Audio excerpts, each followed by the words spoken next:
I think we're back. Sorry for that horrible delay. We just had my internet crash. So I'm sorry about that. We will continue with our story.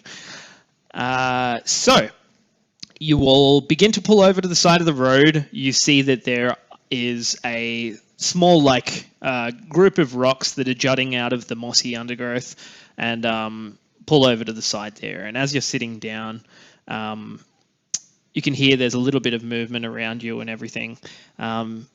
Is anyone doing anything while you rest? I would like to rest on top of the tallest rock, please. Fantastic. Is there a particularly tall one? I mean, there's one that's probably jutting out at about 5 feet, and you scramble to the top of it. Yeah, that's the one. You've got a pretty good. May I rest on my laurels? Did you bring laurels with you? Damn. You didn't get another bag of laurels. But anyway. So, I'm gonna, while we're just waiting there and people are resting, I'm gonna just keep my eyes out, keep watching in case anything. Because I'm kind of half on the defensive. I'm gonna have my sword in my hand ready just in case. Because I remember the last time we were in a place like this, I got hit pretty hard by some harpies. That's a good point. It's relatively dense here, like the overgrowth. You immediately think, oh, harpies, and you look up. So roll a perception check for me as you crane your neck skyward. I was just keeping my ears out. I'm really listening to the breeze. Let's go ahead. Let's really, mood. Anyone that feels like it, go ahead and roll a perception check for me right now. I'm not feeling like anything. Yep, fair enough. I got 5. 5. 20 Cool. total. I think I got 6. Yeah, I got 6. 6. I got 6 as well. Shit. So Sil, Magnus. We are not perceptive crew. Sil got a 20 total, and the rest of you were below 15. Yes. I got 15. You got 15. Okay, so I got a rock. Does House always win or equal? Yeah. If it's matched, the action takes the success. So if you're attacking someone and you meet their armor class, then it will go ahead and succeed.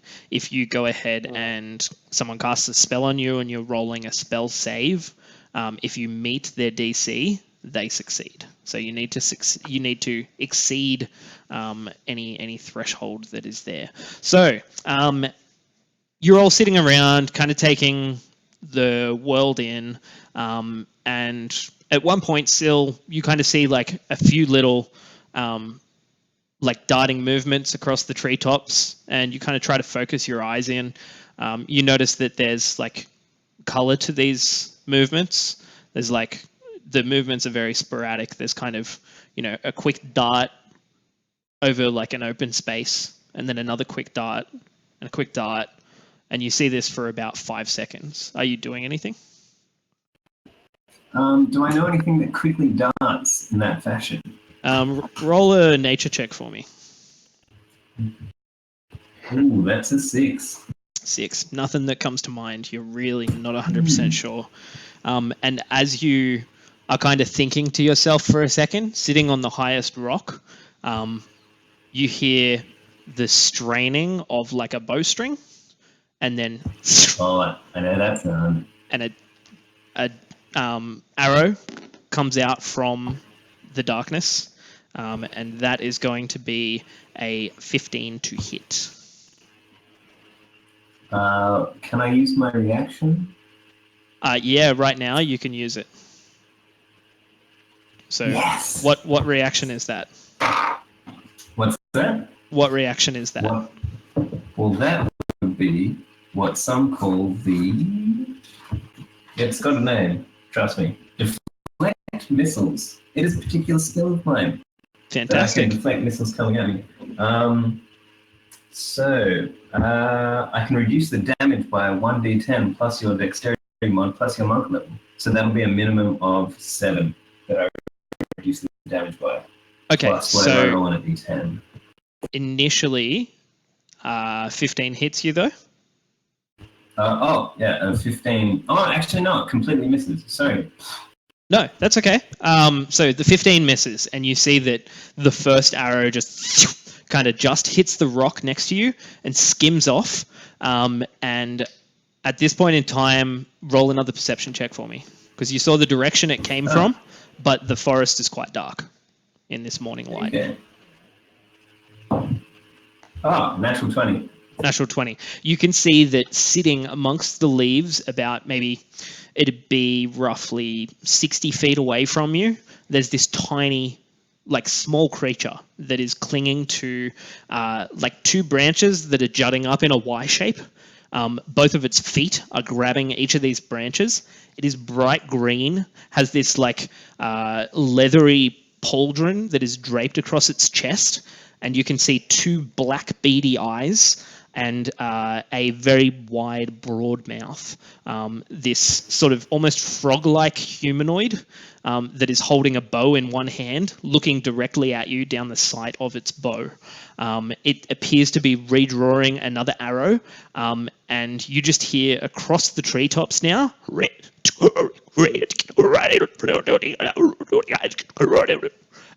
and it seems to be coming from all around you, as though something has been alerted. What languages does everyone? What languages does everyone know? Primordial Sylvan. and common. Primordial, common. Abyssal, celestial, infernal. Okay. Thieves can't. Yep. Sylvan, Elven, Infernal. Okay. Cool. None of you know this language. You can just hear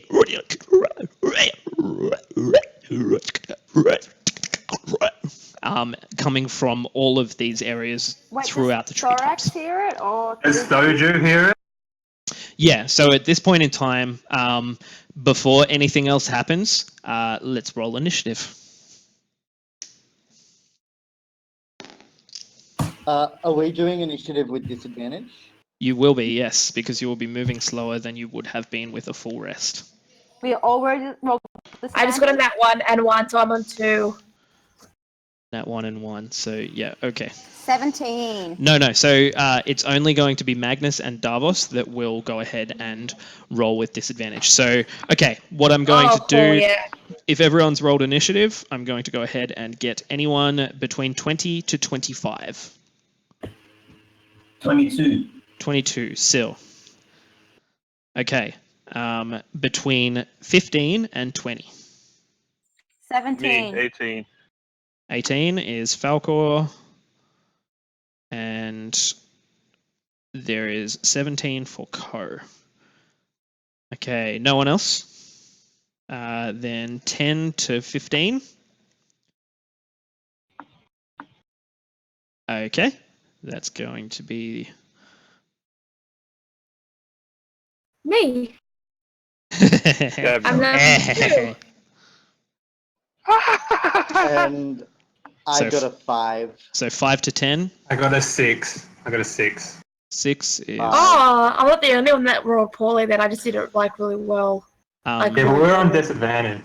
So Davos, can you go ahead and roll a second initiative die and just take control of Thorax for the moment? Let's just say, for sake of ease, his Dex modifier is 2. 9. 9. Okay.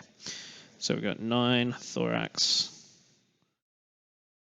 And Sorry, I also speak 6 Draconic is- and Elvish. I didn't say anything before. Okay, so Oh wait, does my horse roll initiative? you double check your spell and let me know. It's just a horse. Yeah, so if it's just a horse, it's not a familiar or a conjured, it's not like a controlled being. So if you wanted to try and make it attack something, you would probably need to roll an animal handling check to like command it. And that would be your action to command it to make an attack. Talk to it and it just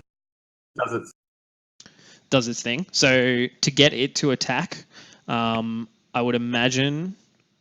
Yeah, I'd imagine that it would be an action on your turn. Yeah. Okay. All Double- right, let's just yeah. do that. Let's roll with that for the minute, and if you want to check the spell between things, that's fine, and let me know if there's any differences. And you said that you were at 2, Bell?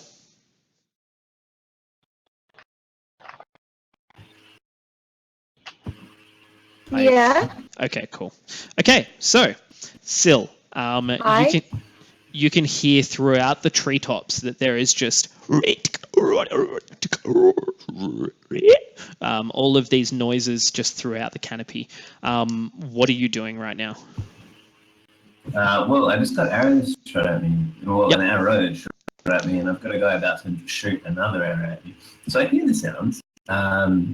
I just pretty much like to scream, like a really warlike scream, like, ah!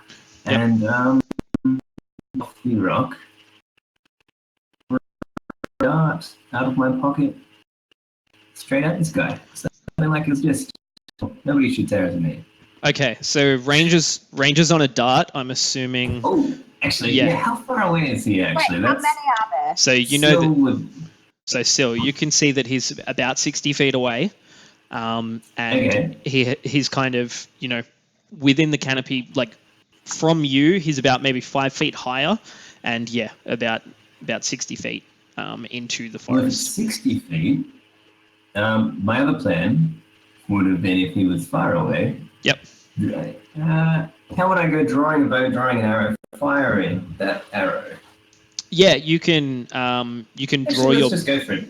Yep, you can draw your bow and fire an arrow. Yes, I'd love to do that. Fantastic. So nobody So fires itself when yes, he's that's meditating. true. There's no automatic bow. Yeah. So go ahead, roll a an attack with your bow, and let me know what you get. Oh, well, considering I was on top of a rock, maybe it had something to do with a natural one. Ah, yes. You begin to take your feet hastily after the arrow has splintered on the rock next to you, and you slip. As you do, you're going to take. Let's just see, because you were perched on top of a 5-foot rock. You're going to take 2 bludgeoning damage as you kind of fall and like jar your elbow on the top of the rock, and you kind of slide down the side a little. I have the ability to fall slowly. Okay. If that Is that helps a- at all? So you used. Oh no, you didn't use your reaction before. So you could use your reaction Yeah. now if it's slow fall. Yeah, it reduces my falling damage by up to 25.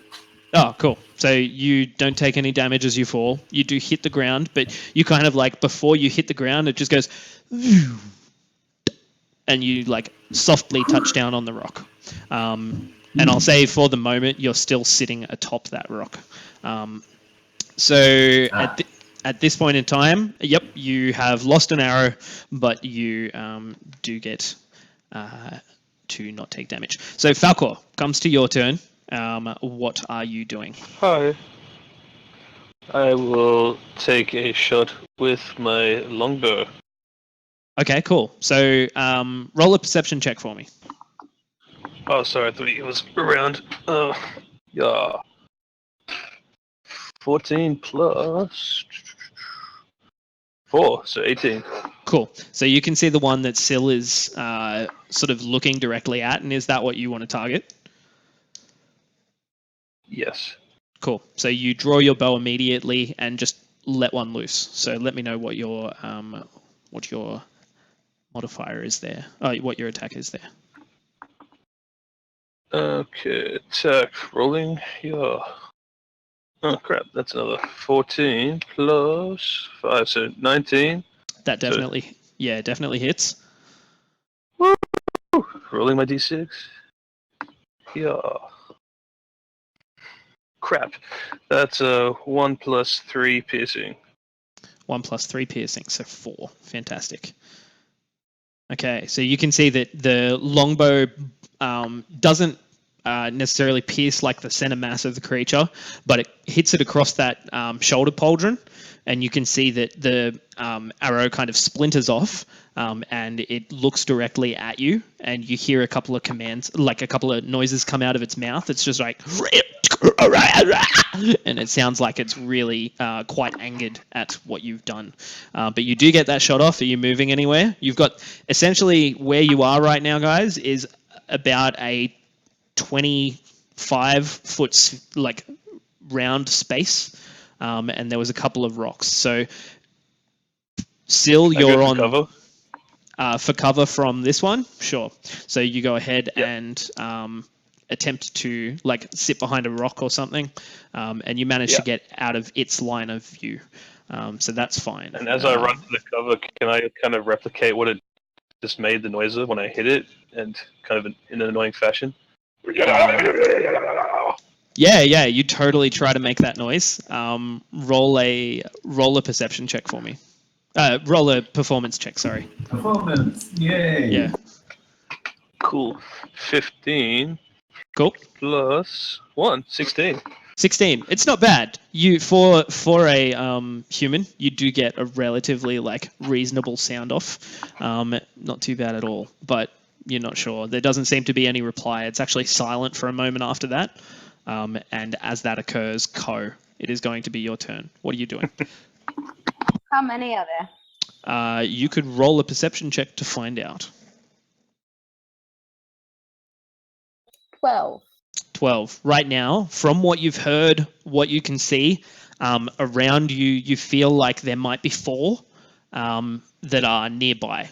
There is the one that Sil has attacked that's relatively far away, and as you crane your neck and begin looking above you, you can see the colors like contrasting the canopy. There's like a red that's standing out, a bright yellow, and another green that is like looking like one of them is about to drop down on top of Magnus, who is maybe Is about... that one close?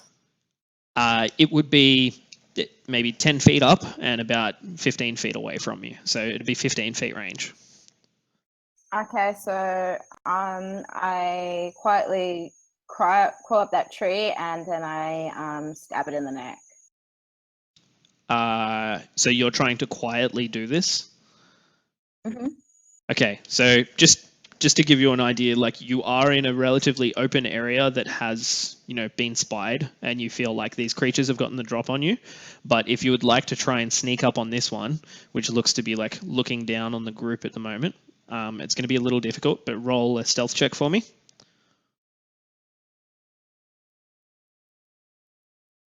You can do it. 25. 25. Okay, so you kind of hit the ground immediately and begin crawling through the undergrowth. To make that distance, as well as climbing a tree, roll an athletics check for me.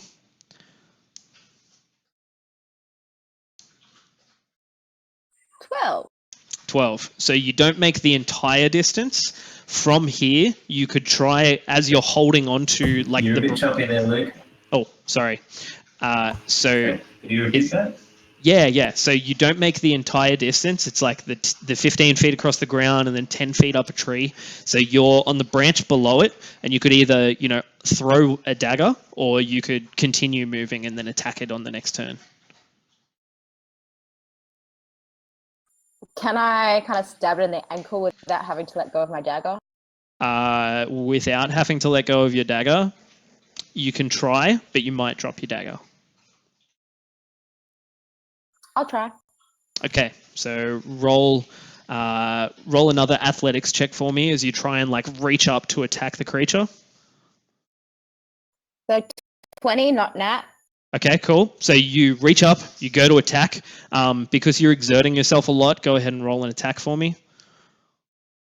You're breaking up real bad. Okay. So because you are exerting yourself, go ahead and roll an attack.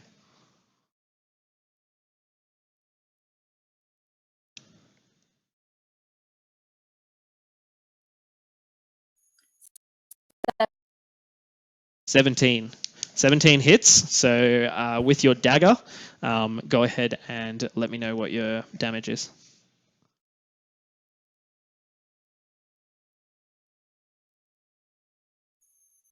I rolled a 4 on my d4, so that's 8.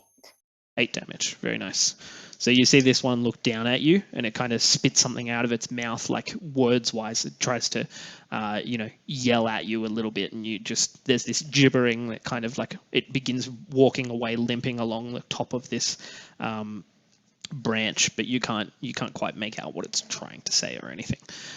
I wipe the blood off my dagger on my jeans or my pants or whatever, because we don't have jeans. Right now, make a dexterity check with disadvantage. Well, I rolled a nat 1, so. Okay, cool. So you wipe the dagger on your leg. You're hanging from a branch. You take this dagger down that you've just stabbed into this creature. You wipe it on your leg. Roll a Constitution saving throw for me.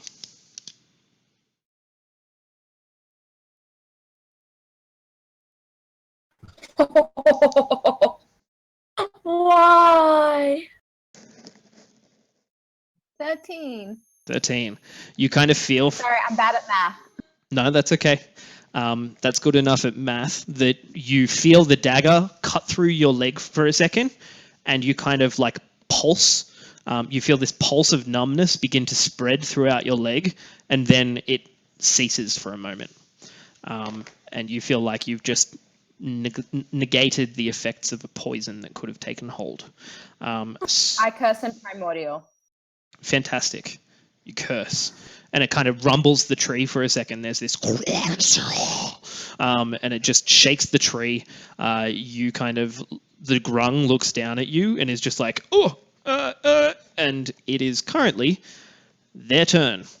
So, at this point in time, there is one grung that is fighting with Ko, and Ko, it is going to go ahead and leap for you from where it is standing, and it takes a dagger that is in its hand as it jumps onto your back and begins to drive down at you. That is going to be a 21 to hit, which I'm certain hits. Uncanny dodge. Okay. Does that just solve all problems? I get half damage. You get half of the piercing damage here. So you will take a D4 piercing damage, which is going to be... You're going to take... Oh, actually, it's a D4 plus 2. So you're going to take 5, which is halved to 2 piercing damage, and roll a Constitution saving throw for me. Nat 20! Cool. So you don't take any other damage. There is 4 others that jump down in this area around you all, and one of them jumps down onto Magnus. Magnus, go ahead and roll a Constitution saving throw for me.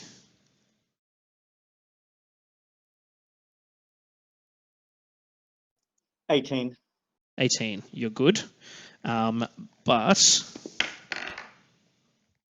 there is going to be a 13 to hit with a dagger that it is holding.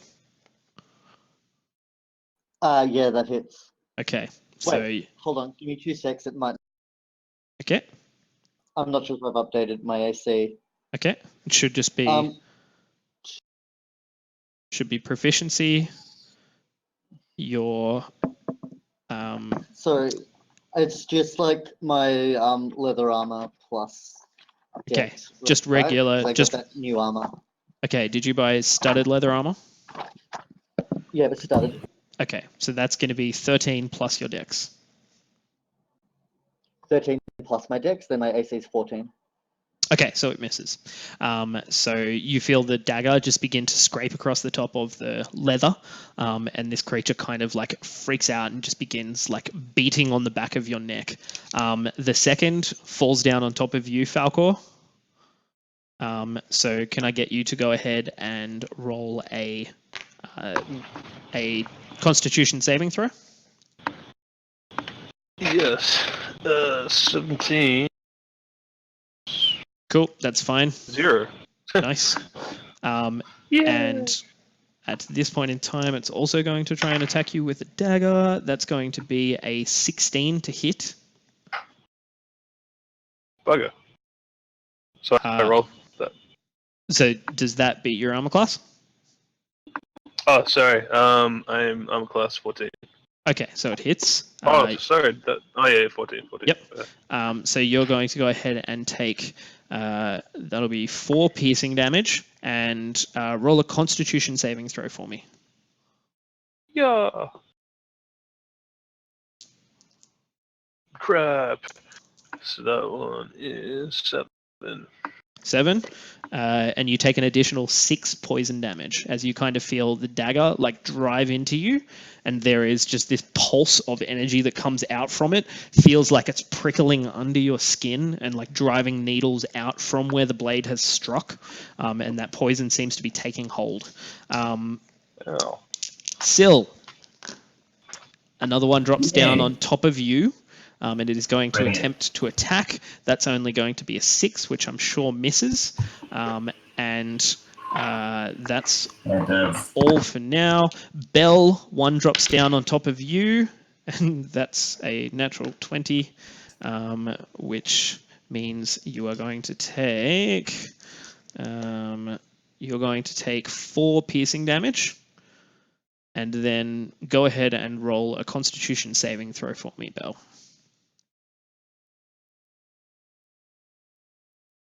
18. 18. You're good. You also hear the sounds of noise that is going on throughout, like the world above you. You're breaking up super bad. Sorry. Which concerns me because aren't you both on the same internet? We are. Yeah, but I'm more awesome, so my stream comes through fine. Yeah.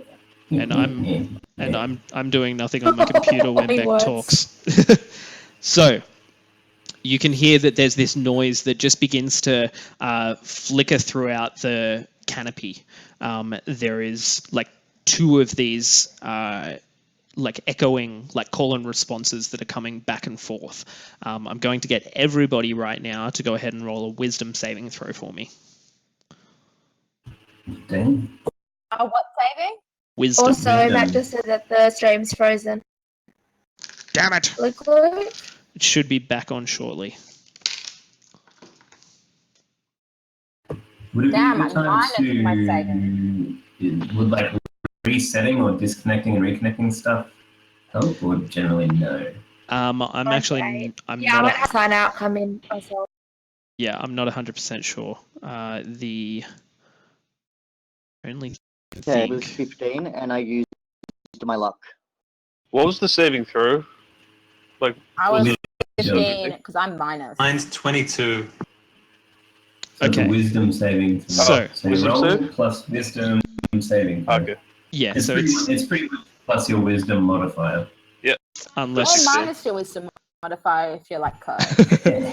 yeah. So okay. And Did still got anyone 19. still got 19? So did anyone not meet a 12? So what's the number? 12. 12. Fine. Okay. So I I'm think we're all good. I'm a little bit choppy here. So Falcor, what was your save? 16. 16. Ko.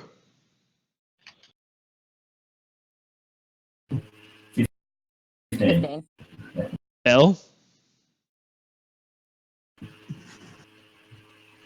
Well, I think Bell's maybe gone. type Okay, Magnus. she is saying the number is. Hello?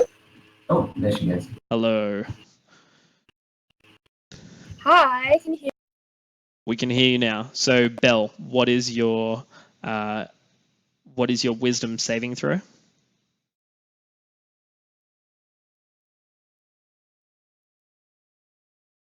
Fuck.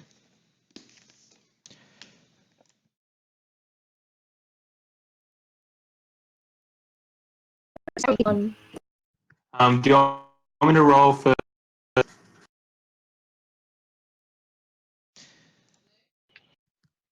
Sorry, guys. Everything is real choppy for me at the moment. I haven't had anything come through properly in the last 30 seconds. But My Okay. internet's really bad. For thorax.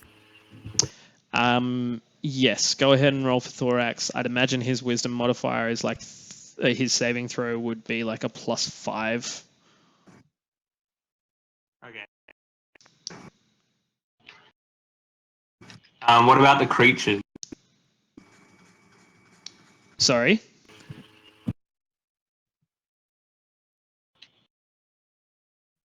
What about them?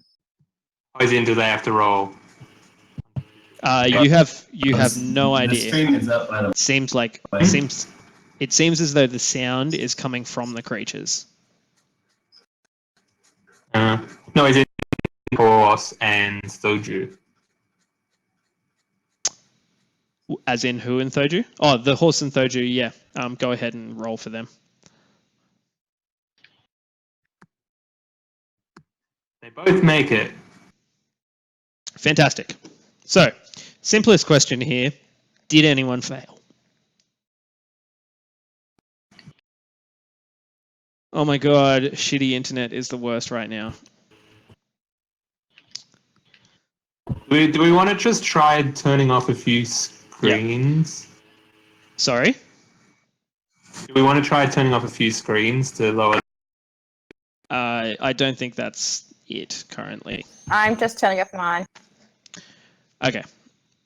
Let's go ahead and try that. I don't. Otherwise, No, that's a good idea. We'll That'll find be out. That's the only way. Yep. audio only. Okay, so everything's still buffing. Frozen. I don't know. This is done much better. Hello? Is anyone there? Not with that attitude.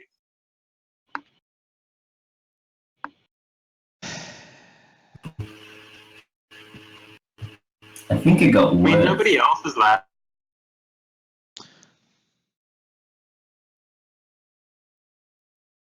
Even better. Luke. My internet's shitty.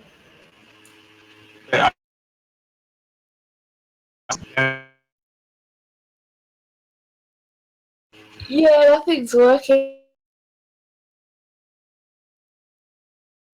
Kind of okay, except for Luke. What did I do, Beck's- Luke? How's the Becca's going okay? What did I do to Luke? Okay, Like let's yours is try. fine and his is going. I told you it's because I'm amazing. That's why. It's true, but that doesn't solve this from an IT perspective, you know? All right, Hmm. I can hear you Yeah, guys that's fine. better. Hey. I can hear you guys Hello. fine, and I think the stream is going okay. I just changed a couple of settings. You should be able to come back onto Discord with your videos. There should be no issue there because it's still streaming everything through. So we'll give it a go. Well, you sound a lot better. Yeah, I had to change a couple of settings in the streaming program. Are the creatures still alive? They are No, they're all dead, and we get 1,000 million points. They correct. lagged to death. So they just go and then like froze. And they died in horrible They're like poverty. lemmings, they all went off. Okay, so at We were this point in saving time, time. yes. Did anyone fail a DC 12 on the Wisdom saving throw? Negative. Gabby did. I think Gabby Gabby failed it. Gabby. Okay, Gabby, you are I got 8. okay. Cool. So you are currently stunned, and that means you are essentially paralyzed until the next Sure. turn. So this kind of sound Alrighty. begins permeating through the world around you, and you just kind of like are captivated by it for a moment and realize that you have just lost all will to do anything right now. This sound is just permeating your brain. So at this point in time, It sounds like when it sounds like something. It does. Okay, so At this point in time, it comes around to Thorax's turn. Davos, is there anything that you can think that Thorax would be doing here?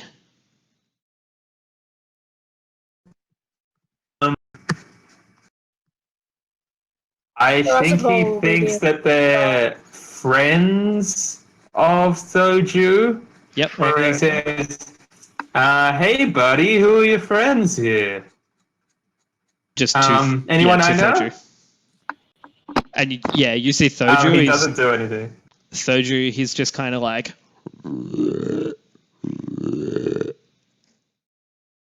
Not really much of a response. Cool. So Davos, it comes to your turn. What are you doing? No, I'm just fighting stuff. Like I'm exhausted, but it's a battle. So Cool. is there one close to me? Within about 15 feet, you can see that either Bell or Syl are sitting there, like standing with one of them on their back. Yeah. Okay. Which one seems like they can dodge the best? Like of Syl and Co. Considering I'm paralyzed, I'm probably. Yeah, you can see Belle is just kind of sitting there. She's Belle. just like frozen. And Syl is kind of like, well, you would guess that Syl is probably better at dodging things being a monk. All right. I go and I say to my horse, you deal with that one, and I attack the one that's attacking Belle. Cool. So I attack. That's a 15. That hits.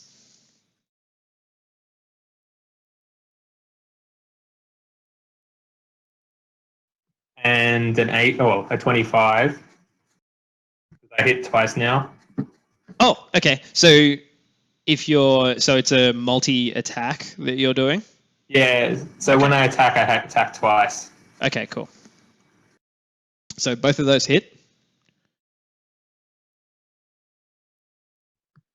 26 damage. 26 damage. With Fiend Bleed glowing in the sort of early morning light, you slice through this creature across the top of Bell twice, and it kind of falls into 3 pieces, just onto the ground, flat, dead, just entirely vanquished. There is no more of that creature left. So did you check anything with the spell, whether you can command it to do an attack? Basically, if I ride it, it's with me, but if I'm not riding it, then it's its own thing. Okay. So it's just like an own creature that I can communicate with telepathically. Yep. So it vaguely does what I say. Okay, cool. So I'll say for the moment... Unless it has a reason to not. Yeah, it's just going to go on your turn. So if you would like to go ahead and make an attack, you said that it's like a skinned warhorse, right? So like it essentially... Yeah, I've got all the stats for it here. Oh, cool. So go ahead, make an attack. Yeah, so just a warhorse in the back. Yep. How far away is the one where Syl is? It would have been 15 On feet the horse? either way. So you both were like near the center, and you're now 30 feet apart. But you made the distance easily. Yeah. Okay, it doesn't do a fancy thing, but what it does is it just hits it with its hooves. Sure. Which is +4 to hit, so it's 18. 18 hits for sure.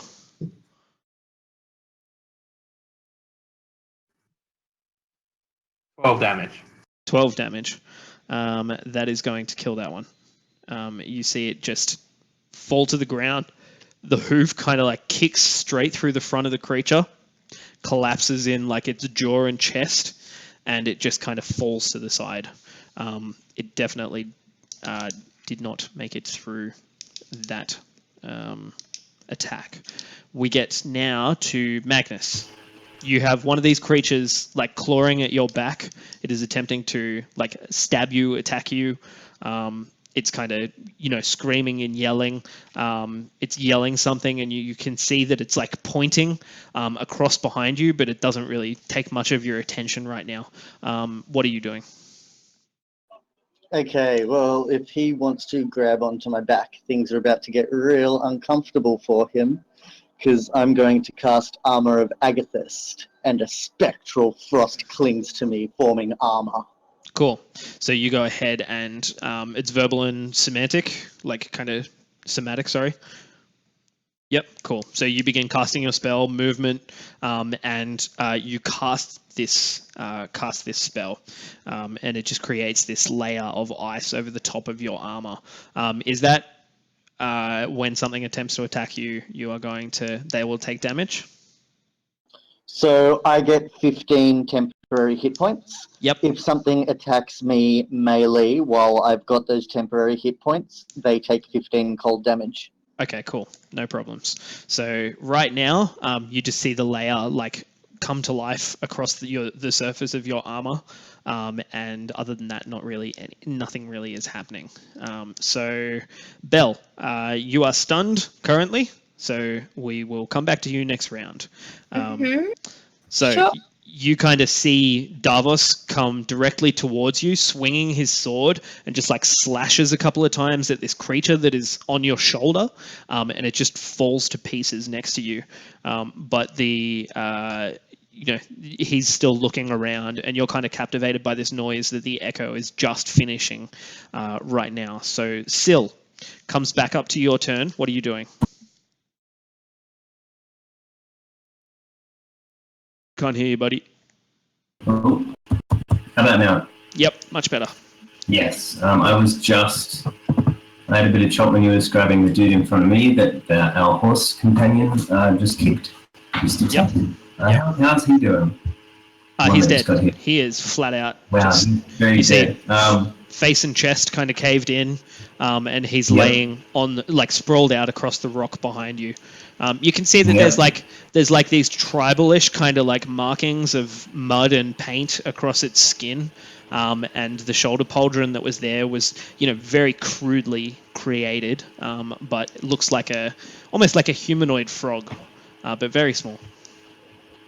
Okay, well, everyone seems to be handling themselves quite well, including Magnus, who's looking foolish with one on his back. So are there any... I'd like to have a look around, see if there's any hiding up in the trees. Yeah, roll a perception check for me. We're looking at a large total of, that would be 8. 8, fantastic. You look around in the trees for 2-3 seconds. You can see that there is at least one more hiding in the trees. And as you kind of crane your neck across back towards the pathway a little, you can see that there is a creature that looks to be much more covered in these like leathery pieces than the others, and it almost seems to be like commanding throughout the treetops, like where these creatures are going. I think you can guess who I'm going to go for. Yeah. I don't like the look of that guy, and I'm feeling pretty pumped because I just fell down and did some magic puffer shit, so that was pretty cool. Yep. There is a bit of adrenaline, so I'll just deep breath, close my eyes for a moment, open them. How far away is he? He'd be only about 20 feet. You guys are relatively close to the path. Alright. So I'd like to just run towards him. Yep. And open up a can of whoop ass. It's not an attack per se, but yeah, I'm just flinging myself at him. Yeah, let's try and use the... Sorry, you cut out, man. Oh, am I still there? There we go. You try and use Yes. New style of attack. I'm running at him. I'm going to try and do what my master once called the jaws of the serpent, which Nice. is I'm trying to bring both feet up and both like double karate chops down, all in one move. It's 4 attacks at the one time. Sweet. Channeling So some key. Yep. Yeah, just Sick. gotcha. So Okay. I'm going Cool. for it. It's 4 individual attacks technically. Okay, cool. So I don't know how you feel about that. Oh, dude, I am totally up for this. And just because he's slightly up off the ground, he's like in one of the lower branches of one of these trees. I'm imagining these 4 attacks going through like a jumping motion as you leap for the creature. So That is it's exactly correct. yeah, no issue for you to like extend yourself to reach these 5 feet off the ground. So roll your attacks for me and let me know what you get. Okay, I'll roll just the attack roll for all 4 first. Yeah. For like each that'd be one. good. Yep. So for Yes. each one. Okay, we've got what's my plus? Oh, there's 23. Hits. What? 26? Hits. Or do you want me to do damage after this? Yeah, okay, we'll just do that. What else? 20. Hits. And 20 again. Oh, Okay, 20 again. Nice. So Right. all of those yes. hit. So go ahead and let me know the damage. Okay, so what's it? Plus 4 to these?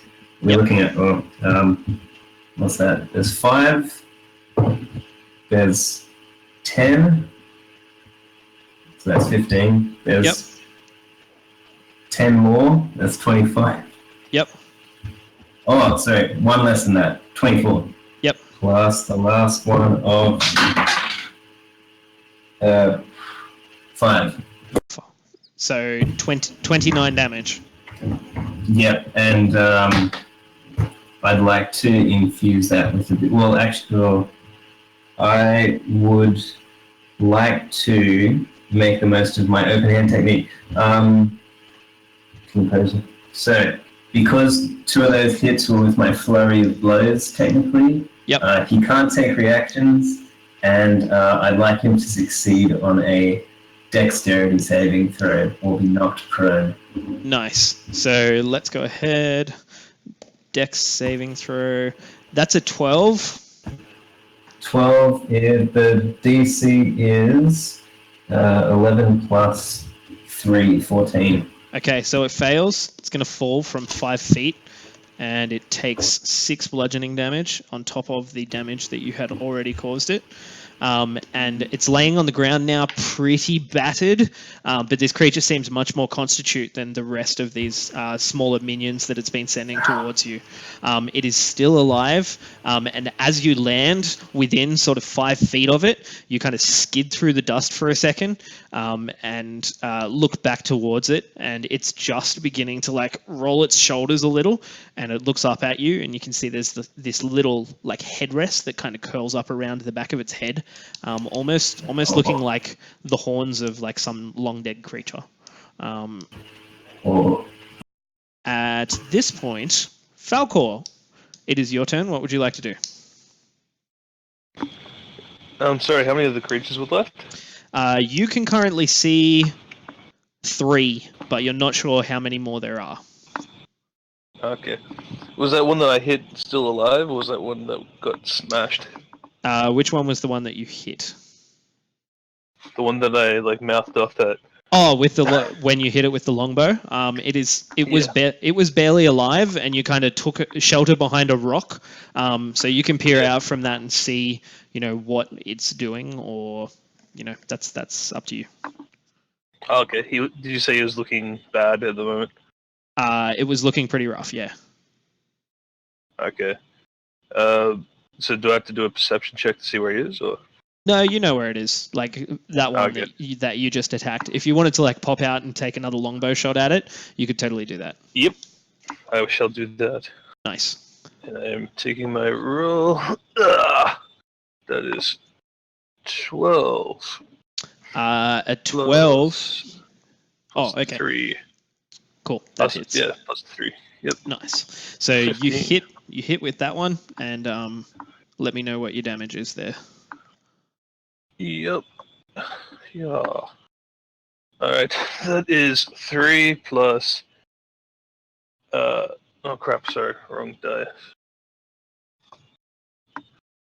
Yeah. Okay, so that is 7 plus 3 piercing. So 10 piercing. Nice. So yeah, it takes a bit of damage, but again, this creature looks to be more constitute than the others that you've been fighting. The bow that it's carrying almost signifies like, a bit of difference between that and one of the creatures that is more close to you all right now. At this point in time, Can I do my second attack, which I realized I can do? 2 attacks. yeah, sure. So Yeah, is sorry, it? I didn't do that on the first time. No, that's all right. Is it 2 separate attacks, or is it what's called a multi-attack? It was called a second attack. Okay, cool, nice. Stop chewing on stuff, dog. What do you got? Which is actually probably good, because I should have reminded you there is one of these creatures that has dropped down onto you. So you've kind of shot this bow, and we'll say that that's one of your actions, but there is still a creature that is like on top of you at the moment. Oh crap! I did not realize that Should have remembered that. Sorry, that's my bad. one. All right, I'll go after that close one on top of me with the 2 short swords, please. Yeah, cool. So you raise them both, and you're trying to like skewer this creature that's on the back of you. So roll That's a pretty impressive thing to be able to fire a longbow with that on my back, but yeah. Yeah, you just like fire the longbow, and then you feel this twitch across your shoulder blades, and you're like, oh shit! Whoosh! Just take these short swords out and attempt to stab it. So roll an attack for me. Let me know what you get. 17. That definitely hits, so roll some damage. Woo. E6. Yeah. And that is 2 plus 3 piercing on the first one. Cool. And do I get to do my bonus attack with the short swords? For second attack? Yeah. So your bonus attack. Wait a second. Yeah. So your bonus action would be your offhand weapon. So you don't add your what do you call it? Your dex or strength to that. It's just the attack. Yep, that one is 5. Okay. Cool. So the creature is going to roll a strength check, see if it holds on. It does not. Falls off of your back. It looks as though it's really heavily wounded. You sort of drove you what do you call it? Like drove it through the creature at one point with your first attack, and it fell off of your back.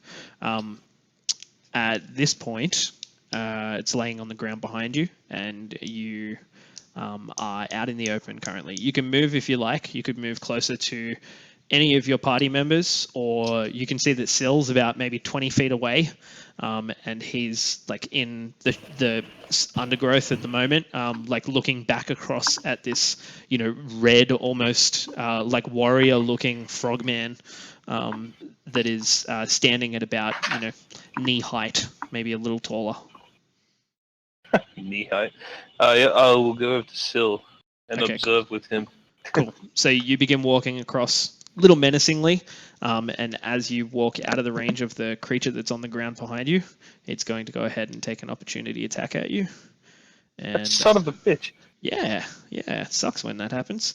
That's going to be 17 to hit. Crap.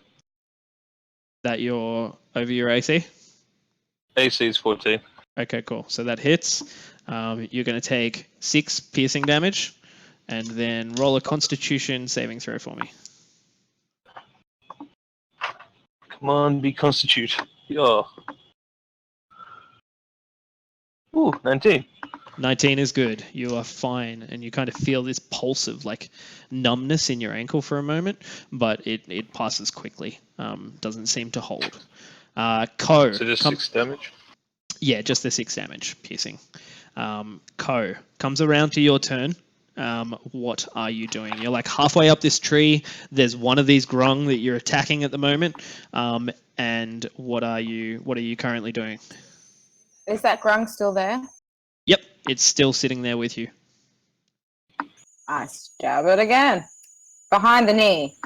Cool. It's going to be another athletics check. Are you gonna climb up to its branch and try and attack, or are you gonna hang down here and? Yeah. Okay, so just roll an athletics check for me. Nat 20. Cool. You spring, you like muscle up onto the branch below it, and you're like standing. You're standing like the branch below it, but you're eye to eye with this creature. And you drive your dagger forward. Is this your heated blade, or is this just the just your offhand dagger? Heated blade. Okay, cool. So you use the conjure flame to produce flame to heat up the blade, and you drive it into this creature. So let me know what your attack is.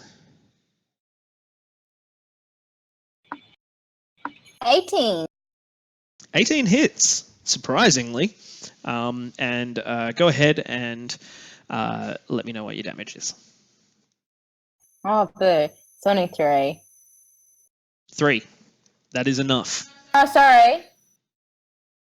Yeah, 3. Sorry, my bad. Cool. So 3 damage, goes ahead and kills the creature. You see it kind of like rock back for a second, and weirdly it looks across the opening, and you can see that as it begins to fall, reflected in its eyes is Thoju, and it seems to be like reaching out towards the creature as it begins falling. That's all you notice as it tumbles off of the branch, and you're left standing there in this tree at the moment, looking around. You can see all of your friends about you. Beleaguer seems to be like a little dazed and confused. Magnus is kind of wrestling with this creature on his back, covered in a layer of ice. And Syl and Falcor are standing back towards the path a little, looking at this, almost warrior-looking creature. So that's the end of your turn, Co. At this point in time, Syl and Falcor, you hobble your way across to Syl, and you're standing there looking at this creature. And it has this like yellowish skin, this reddish skin, sorry. And it begins to like take the dagger that it's holding in its hand, and it like puts it out in front of both of you, drops it on the ground, and puts its hands forward. And you can just hear this coming from its mouth. It's just and begins to like, bow its head a little, and you can hear all of the creatures around you just like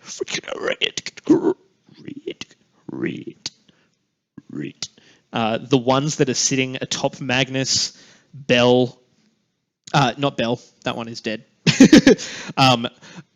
On top of Magnus and in the trees just behind Yuko, you can see all kind of put their daggers across their back for a moment and just begin to take rest. They grab the branch in front, the one that's next to Yuko, grabs the branch in front of it and just kind of looks back towards this red individual that is standing in between the path and all of you. It kind of looks towards the canopy for a moment and just begins calling this like croak continuously. A second passes, 2, 3, and then you can just hear like darting through the roof, the treetops, and it begins to get closer and closer and closer. I take cover.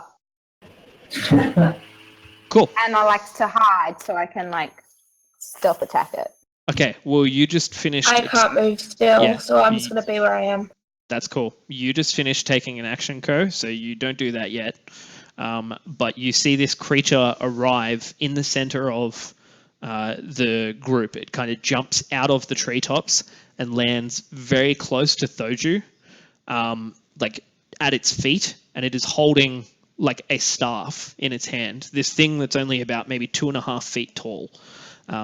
And it's kind of curled at the top, and it begins walking forward, and you can see that as it walks forward, it looks at Thoju for a second and just kind of like looks up at him and then kneels at its feet and places the staff over its head and begins bowing and just like sort of like shamanically like bowing towards Thoju. And you see the rest of the creatures beginning to make their way to the ground. Next in line would be Thorax. So Thorax, what are you doing? Is he? No, I guess not.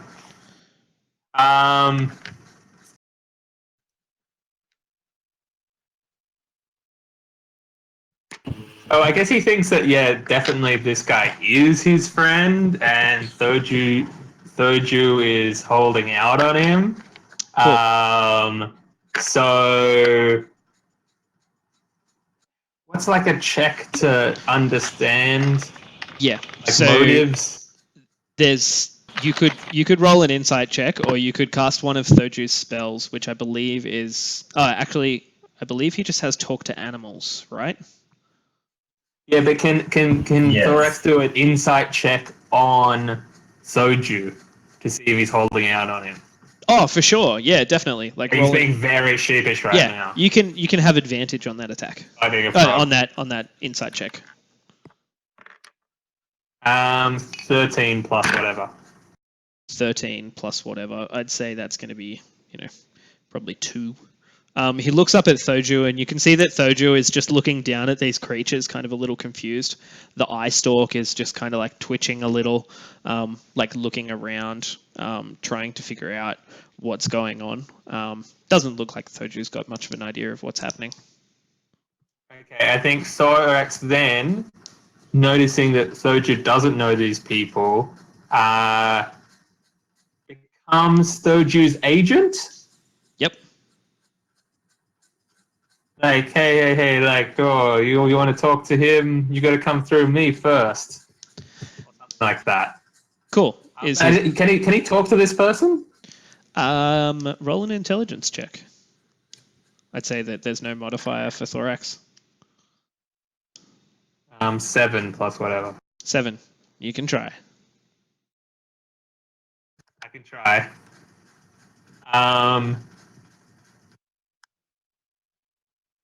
So I go up to the guy so Thorax goes up to the guy that's praying? Yeah, sure. Yeah, he looks to be like, reverently bowing down to this behemoth of a frog. Or froghemoth. And he kind of just pushes him away like a kind of a bodyguard kind of thing, like step back, buddy. What's the height difference? About 1.5 feet. Not much. So yeah, he lifts him up, pushes him back. Cool. So So just roll a strength checks for Thorax for me as he kind of goes to push this 14. Cool. So Thorax pushes this shamanistic looking frog backwards, and at that point in time you see that a few of the grung begin reaching for their daggers again. Weaponry. One of them pulls out a bow and begins notching an arrow, and they begin training all of their attacks towards Thorax. And at this point in time, after Thorax has tried to go ahead and act as bouncer, it comes around to your turn, Davos. And agent. And agent, yes, truth. You need both. So Davos, it is your turn. You can see all of this beginning to everything kind of calms for a moment, and each of the creatures that are around you, these little frogmen, begin to walk towards Thoju. What are you doing? I walk over to Thoju to kind of calm him down. I mean, to Thorax to calm him down to stop agitating the situation. Sure. And so I can't communicate with him either, this staff person. You don't know if he speaks any language that you speak. You can try and talk to him. Go for it. Okay, I say, I don't know. What do you want with us, or something? And this creature looks up at you, and you see, and it kind of points. It shakes its staff towards Thorax, and as though it's trying to knock him on the head, and then points towards Thoju, and just kind of bows its head.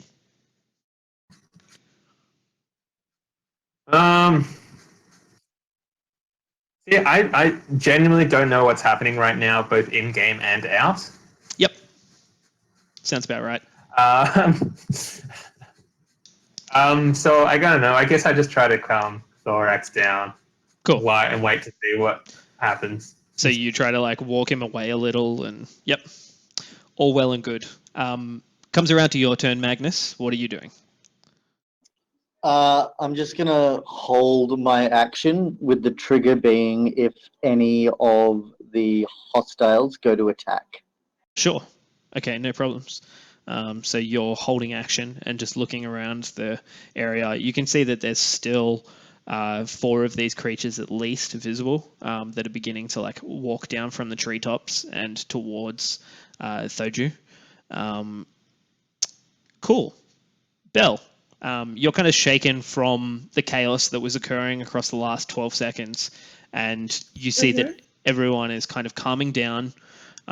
There's a few creatures that are trying to communicate, one of them being Davos, and there's a general sense of like stalemate between you guys and the creatures around you. So what are you doing?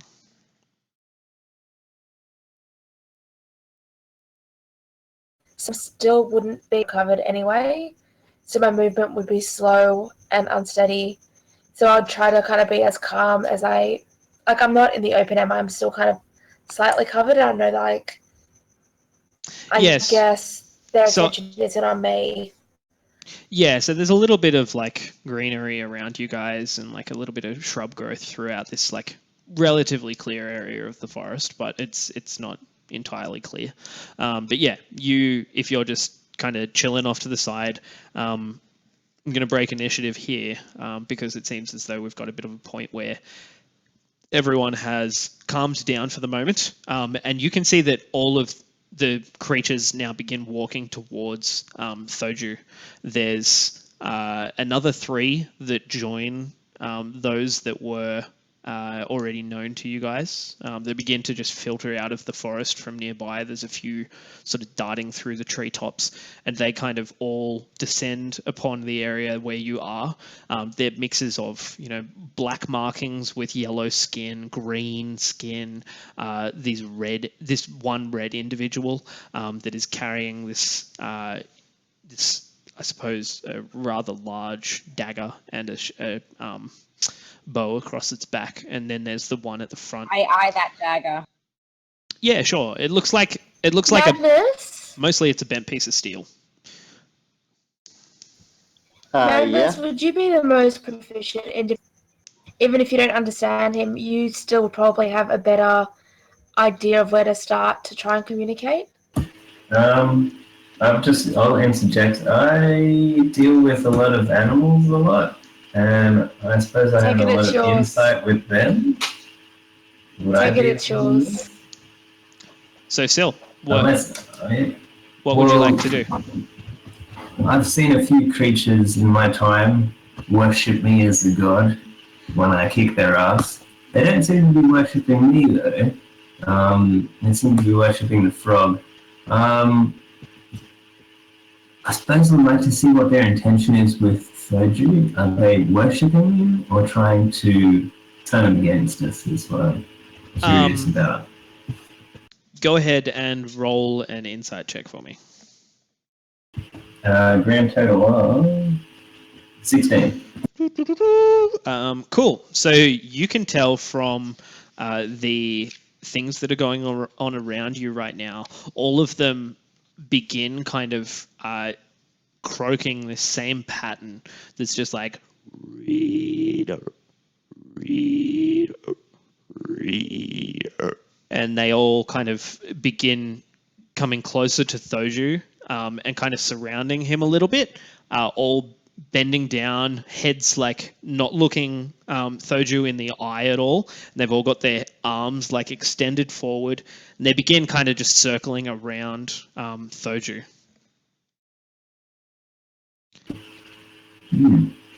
That looks like worship to me.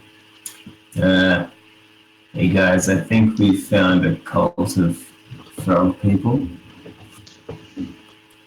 Would I know? Oh no, I don't know what they are, do they? Do I? No. Roll a nature check. Really? Yeah. I suppose on closer inspection, I did only just hear a noise last time. This time it's a 9 instead of a 6. Cool. Yeah, as someone that's studied beasts and creatures a little, you have the little frogmen. You're not really sure. They seem to be speaking, which is different to beasts, which seem to communicate more in body language and actions. Whereas these little individuals seem to have some kind of dialogue. You haven't really heard of them in the past. Can I just try a Sylvan greeting just to see if maybe they speak that language? Because they're weird little animal things. You sure can. Guys, I'm probably gonna have to head off soon. Sorry. No worries, Falcon. Okay. Thanks for coming along, Chris. Understand you got an early morning tomorrow, so we'll go ahead. This is a recording to Twitch now, which is great, and we'll go ahead and let you catch up on that when you can. All right. I'll see you guys later.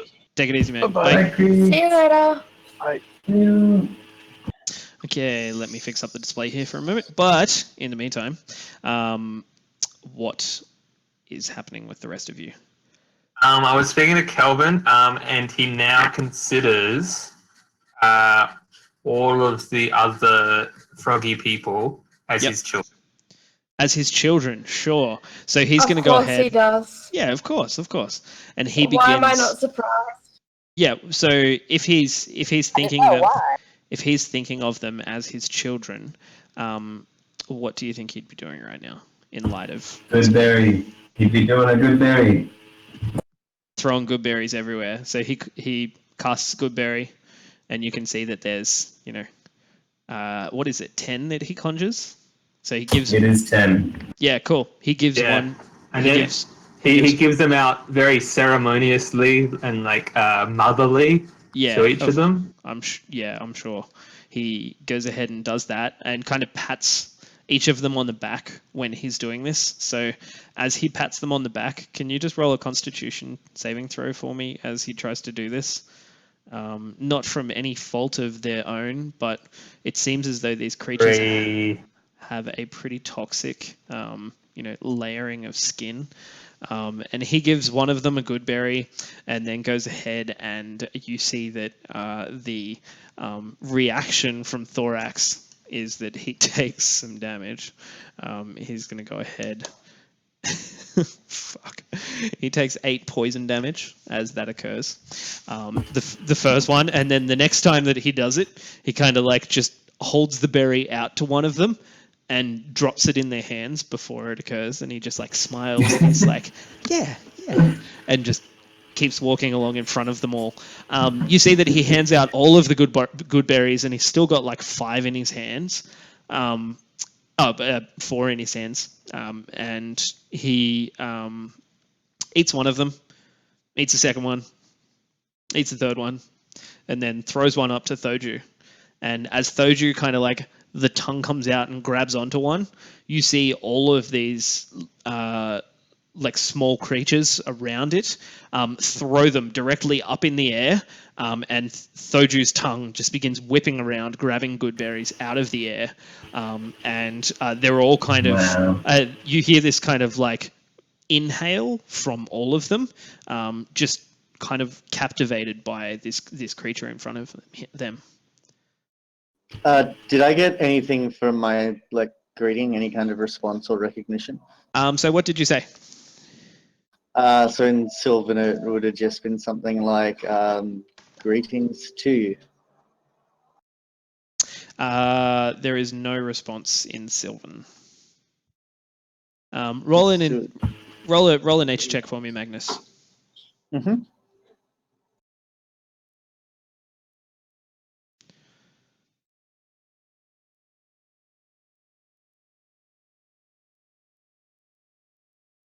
$19. 19. You know these creatures. These are grung. They are small humanoid frogs that live in the forest, speak their own language, are quite a tribal society. Some people think of them as evil, but they don't appear that way to you at the moment. That's kind of the extent of your knowledge on them. You know that they're extremely well sort of versed in the arts of poisons and things like this, but there's some kind of tribal culture to them, and it seems as though they have some reverence for this creature in front of them. And so I don't know anything about like. So they just speak their own language. They don't speak any other kind of language, to my knowledge. Yeah, it doesn't seem like they speak any other kind of language. Okay. You can, as Yeah. you're kind of mulling this over, you can see that there's the shaman kind of grung that is in front of all of you, has like a couple of like little pouches tied to his side, and he takes out a couple of like other dried fruits and things like that, and just lays them at the feet of Thorax, of Thoju, and Thoju kind of begins to just eat them slowly, and you can see that the warrior grung is coming across, and across his back he has a length of rope that he is walking, like beginning to take off of his shoulder and roll out along the ground. Okay, I've got an idea. So what I'm going to do is I'm going to pull out my notebook. Yep. And I'm going to draw a picture of like a humanoid and a grung, like shaking hands, like a friendly gesture. Oh no, but they're poisonous. That's an attack. I'm not actually going to do it. And I'm going to show him the picture, and I'm going to put the like whatever writing implement I've got down for him to like do something with if he chooses to. Cool. So you go ahead and draw up this picture in the handbook that you've got. You put it down in front of him, and he kind of looks up at you and just and holds out his hand, like towards you. I've got gloves on, right? Like I'm not barehanded. I don't know, man. Do you have gloves? Well, I've got leather armor, so I assume gloves are part of it. Like, I'd imagine you've got greaves, not necessarily gauntlets, but okay. You know what? That's up to you. I might get poisoned, but it is a show of faith, and I don't necessarily know they've got poison, so I'm just going to shake his hand. Yeah, no, that's true. You're not sure. Like you have an idea that they are poison. They use poison for their weapons and things like this. But yeah, you reach out. I was paralyzed. Yeah, truth. That is truth. You reach out and shake his hand, and roll a Constitution saving throw.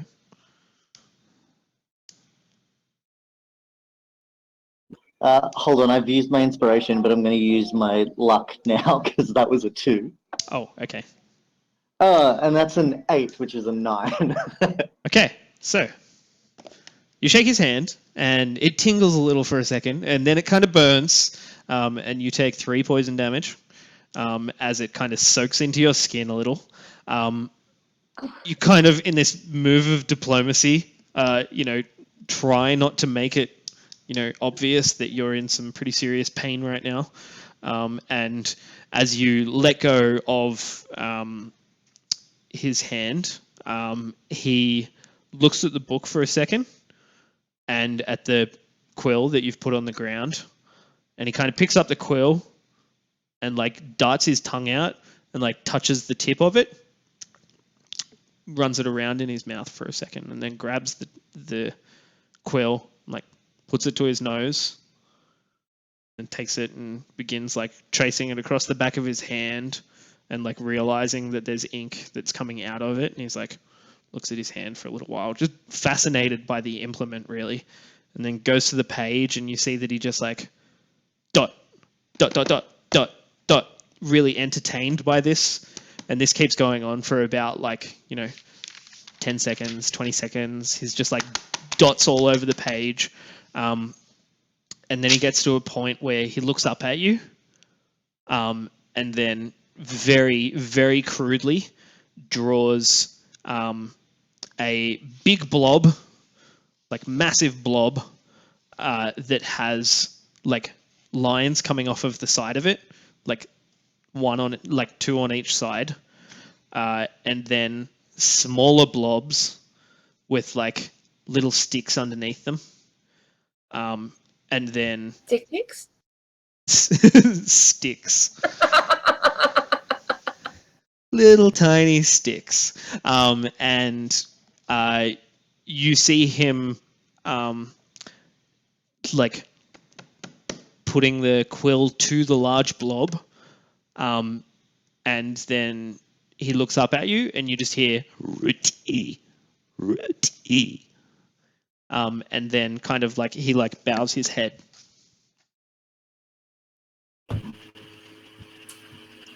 Okay, and so I'm just going to repeat his word, like "riti," and point at Thoju. And he's just like,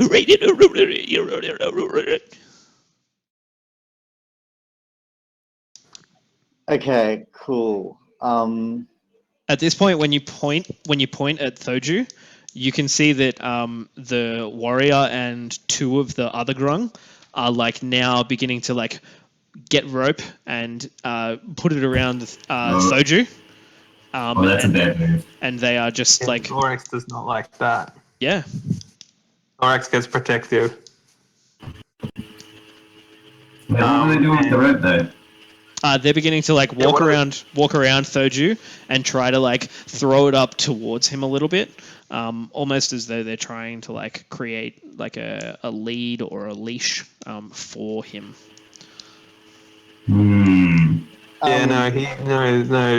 Thorax. Does he have a stick or a staff? Who? Thorax. I am not 100% sure. He has a staff, quarterstaff, I believe. He has quarterstaff. Oh, well, Okay. probably He an eighth smacks staff in all his of their size. hands like a teacher. Like no. Okay. As they kind of see this, they all like begin gibbering at him, and one of the sort of underlings like draws its dagger and begins walking towards Thorax and is just like, and the warrior kind of puts its hand out and is just like as though attempting to stop him. At that point, they drop the rope and stop, turn back towards Magnus and this other individual that seems to be like an elder almost. And you see that there's the elder on the same page begins drawing more of these little blobs with like tiny little legs underneath them. And then there's like, he draws a line with little arms that seem to be like supporting it.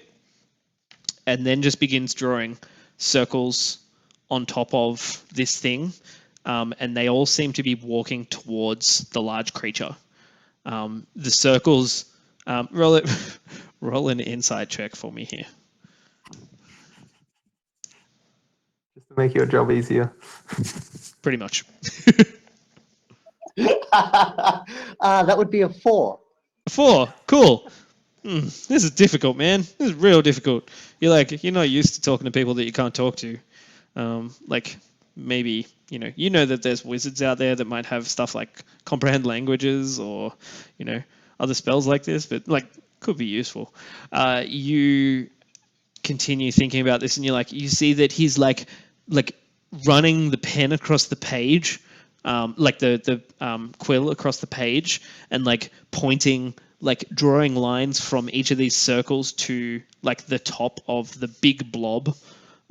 And then he begins like bowing again, and at this point, you can see he sort of puts the quill on the page, turns around, and you just hear again he calls out like much louder than previously, and you hear rustling like from the other side of the what do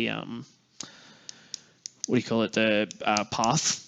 And you begin seeing that there's more of these individuals coming out of the undergrowth. There's a mixture of like short and tall, some of them real stocky, but the majority of them are carrying what looks like fresh fruits, pitchers of water. There's like a whole heap of like symbols that they have like imprinted across their chests and things like this, and one or two of them have like scrolled down the side of their arm like a tentacle that kind of runs down the side, and they all begin coming forward and placing these things at the feet of Thoju. Thorax just inspects it all. Yep. And basically slags off the ones that Sorry, I missed the end of that. basically criticizes any gifts that aren't good enough. Yeah, cool. And it gestures at them to like go away, get something better. Yeah, at like the third pitcher of water, Thorax is just like, pff, pff, and the little like relatively small grung. You think that maybe this is like a rather young individual.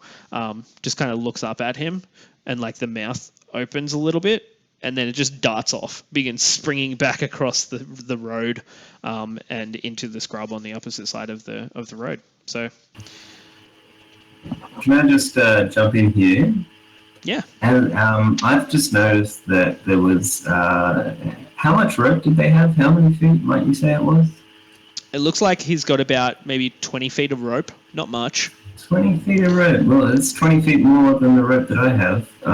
Because you left it behind in the outhouse? Yeah, that's still stinging a little bit. I'm a bit forgetful sometimes. So I'd just like to just walk up, keeping an eye on my red friend who just got a bit of an ass whooping by me. Yep. And just sort of warily pick up the rope, just looking at him, start coiling it up. Just taking it. You just taking it? Are there any? Does anyone object to this? They like quite obviously. They object very quickly. You pick up the end of the rope and you begin to coil it around your forearm, and just you hear shing shing shing shing shing shing shing shing, shing, and about 6 of them have like gathered at your feet. All of them holding daggers to like near your ankles. And there's still about maybe 15 feet of rope to wind up. Yeah. Okay, so there's a few of them around, so I could take them. I'm just sort of pondering for a moment, and then I just drop the rope. It's not 50 feet; it's only 20 feet. Let's just put the rope back down. Yep. I sort of put it down slowly, and I just look at their reaction to see does that chill them out a bit. Yep, they chill out a little, but they all create like a bit of a barricade between you and the rope, and they're all just kind of standing there looking at you. Meanwhile, Magnus, their elder, is like scrawling in the book again. There's just all these random shapes on the page for a moment, and then you see that like there's something that would resemble like a tree, and it's jutting out of like a big circle. And on the edges of the circle, there's these little like markings that look like maybe like little shrubs that are growing at the sides. And he begins to like draw like the big blob again in the center, and then a whole heap of lines around the outside of it, like almost like god rays, like around the sides. And then you see him draw like a big circle in the middle, and a whole heap of little like little blobs with little legs that begin to like he begins to populate this like area with them. And he's every time he's drawing something new, he's like tapping you on the leg with the staff to make sure you're paying attention. Okay. I point to the quill and I hold my hand out. Cool. He stops for a second and looks up at you, and he's like taps on the page near one of the small dots, and draws like a line that's got a little squiggle at the top, and then puts the quill back towards you. Okay, so I'm going to grab the quill, and I'm now going to draw like a bunch of people, however many of us there are, and a bunch of little guys, like walking towards the picture he's drawn, Okay, and see if he responds to that at all. cool. He kind of stops for a minute and looks at you quite intently, and he's like,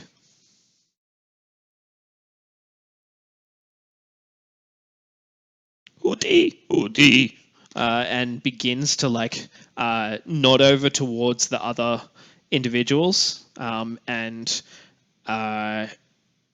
they begin wrapping up the rope, putting it over their shoulder, and then he begins not darting, but just hopping slowly along the ground. You know how you see lemurs that kind of skip a little, across the forest floor. He's more doing that, and all the rest of the grung around him are just darting about. They seem to be heading back across the road, and there's 2 or 3 of them standing by, just waiting for Thoju to move. Okay, I say, I think they want us to go with them. There's some sort of ritual site. I don't know how to describe it. He's drawn me a picture, and I hold up the picture. I think they want Thoju to go there. Maybe we should go there. I turned to Ko and I said, Ko, can I please have some of your support? I don't think I'm strong enough to start walking yet by myself. Yeah, Kelvin at this time, messaged Bill. me, and he says that he thinks that all of the people are just speaking a secret children language. Oh, sure. And it's perfectly normal for their age. Yeah, definitely. They haven't quite developed speech yet. Thoju's got this very, very good quality speech. He's getting close to common, but still, he's years away. But they're so much younger, and he's just not sure. And he also said, a handful of whatever this nearest offering is. He takes a handful. Cool. He just picks up half a melon and begins munching into it. And one of the grung kind of begins to mouth off at him a little, and you just see the chieftain kind of looking one stops him, and then Thorax takes another couple of bites and then throws the piece up to Thoju, and Thoju finishes it. And as this all continues transpiring, the rest of them are beginning to move across to the other side of this pathway here, the main path out. What are you all doing? Magnus has kind of told you all about what is thought, what he thinks might be happening. So I can still Davos try and do an signal. insight check? Yeah, make it with disadvantage because you've got little to go on except pictures. What are you trying to insight? Who and what? If they're evil or not. If they're doing anything nefarious. Yeah, you might even have a spell for that. Whilst that's happening, I'm still trying to get Ko's attention because I feel obviously it's kind of worn off, but I'm still not feeling 100% because I'm guessing the time that I've been paralyzed hasn't been that long since. Yeah, you were essentially. I have an antitoxin. Can I give it to Belle? Yeah, you certainly can. You know that she didn't really come into contact too much with any of the creatures. Belle, you really feel like this was almost a passing effect. It was very disorienting and things like that. But within about, within the time that's lapsed, you're back to what you feel like you could have done before. Right, so do I give it to her or not? No, don't bother. Yeah, probably not worth. Don't bother doing. That's all right. I just thought because if I was completely paralyzed by it for a while, then I probably wouldn't want to be moving around so much. Yeah, but if you said that I should be fine, Yeah, so the condition stunned is essentially that you cannot take reactions and you are paralyzed for 1 round. So that's. I didn't get poisoned. Also. No, you were stunned. Okay, then I'm fine. Yeah. You were then I'm okay. Then I thought I was also poisoned. No, that's all good. You're all good. So at this point, You can see that they're kind of hurriedly trying to like coax you along. Some of them like dart forward a couple of trees and then dart back and will like sort of croak a couple of like noises towards you all and then begin darting forward like much slower. One of them almost doesn't make the tree that it's going for and like kind of scrambles across the bark for a second, and you see it like kind of shiver as it says something, and the skin across its back just becomes like the bark of that tree, and it seems to have cast some kind of spell, but it begins darting forward again. So what are you all doing? I'd just like to ask, how far apart are these trees? Because I was hoping to sort of replicate their style and test it out just for fun. Sure. So it's about, most of the trees are about 10 feet apart. There are like smaller, like I suppose, what do you call them? The saplings that like bend if you were to like try and jump onto them. So there's a few points, but if you'd like to like follow them in their style, go ahead and roll an acrobatics check for me. Yeah, which one's the D20? Oh, man. Oh, +7. 12. 12. Fantastic. You begin going. You're like following after them. It's relatively like easy going for the first couple. You like swing off a couple of branches instead of like bouncing. And then there's one point you grab onto a branch that you're about to swing off, and you just hear, and it just cracks, the entire thing hollowed out. You can just hear around you like whole heap of bees begin spilling out the end of this log that's cracked off the side of a tree. Not necessarily attacking you instantly, but you do fall to the ground. It's a little unceremonious in light of what's been going on, but you kind of push the branch into the undergrowth and begin walking away from the hive of very not necessarily Africanized but quite angry bees that are in the hollow of this tree, and yes, that would be wise. Yeah, you made it about I tried. You made it about like 80 feet, jumping tree to tree, and a couple of them like sort of slowed down to follow you and watch you, and then one of the branches cracked, and they all kind of just kept going on. It was worth a shot, I think. Oh, certainly, yeah, That was good. So we're all following. We're like going with them.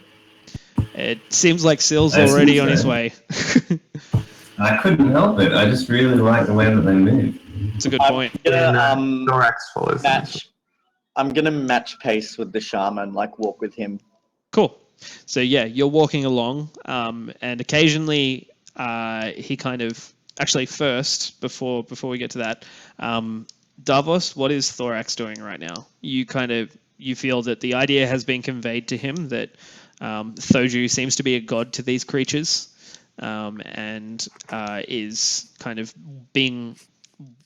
wanting to be taken back to this swamp of some description. Davos is apprehensive, but like with his sword, and he's just ready. Although he's a little bit weary, so he doesn't really know what's going on. Yeah, that's fair. And Thorax are like all right, and then is like following the kiddies back home. Cool. So you see that, and he says to Thoju, doing people things. Very nice. Because he thinks that they're all imitating grown-up people. Yeah, for sure. You think that like he thinks that maybe they've seen a whole heap of people walking along the tracks, and they're like, "I'll walk bipedal instead of being a frog." So he begins walking, and you can see that Thoju follows him. And in the wake of Thoju are about, probably 5 or 10 grung that are walking behind him, not leaping ahead. And they seem to be like forming almost like a wake behind this extremely large frog that is walking along. You begin following these creatures through the forest, back down like gullies and through valleys towards an area off the path that is about, you've been traveling for maybe 20 minutes through scrub. It's tough going.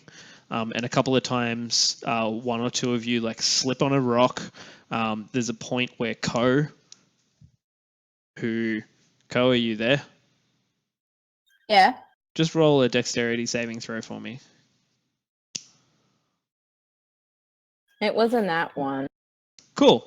You almost sprain your ankle. You know when you like stand on an unsteady rock and it like rolls really weirdly and you like overextend your ankle a little bit. It's probably going to be worth sitting that in some. Dang. Yeah, sitting it in some water or having a good rest before you go doing anything extremely dangerous. But you continue on.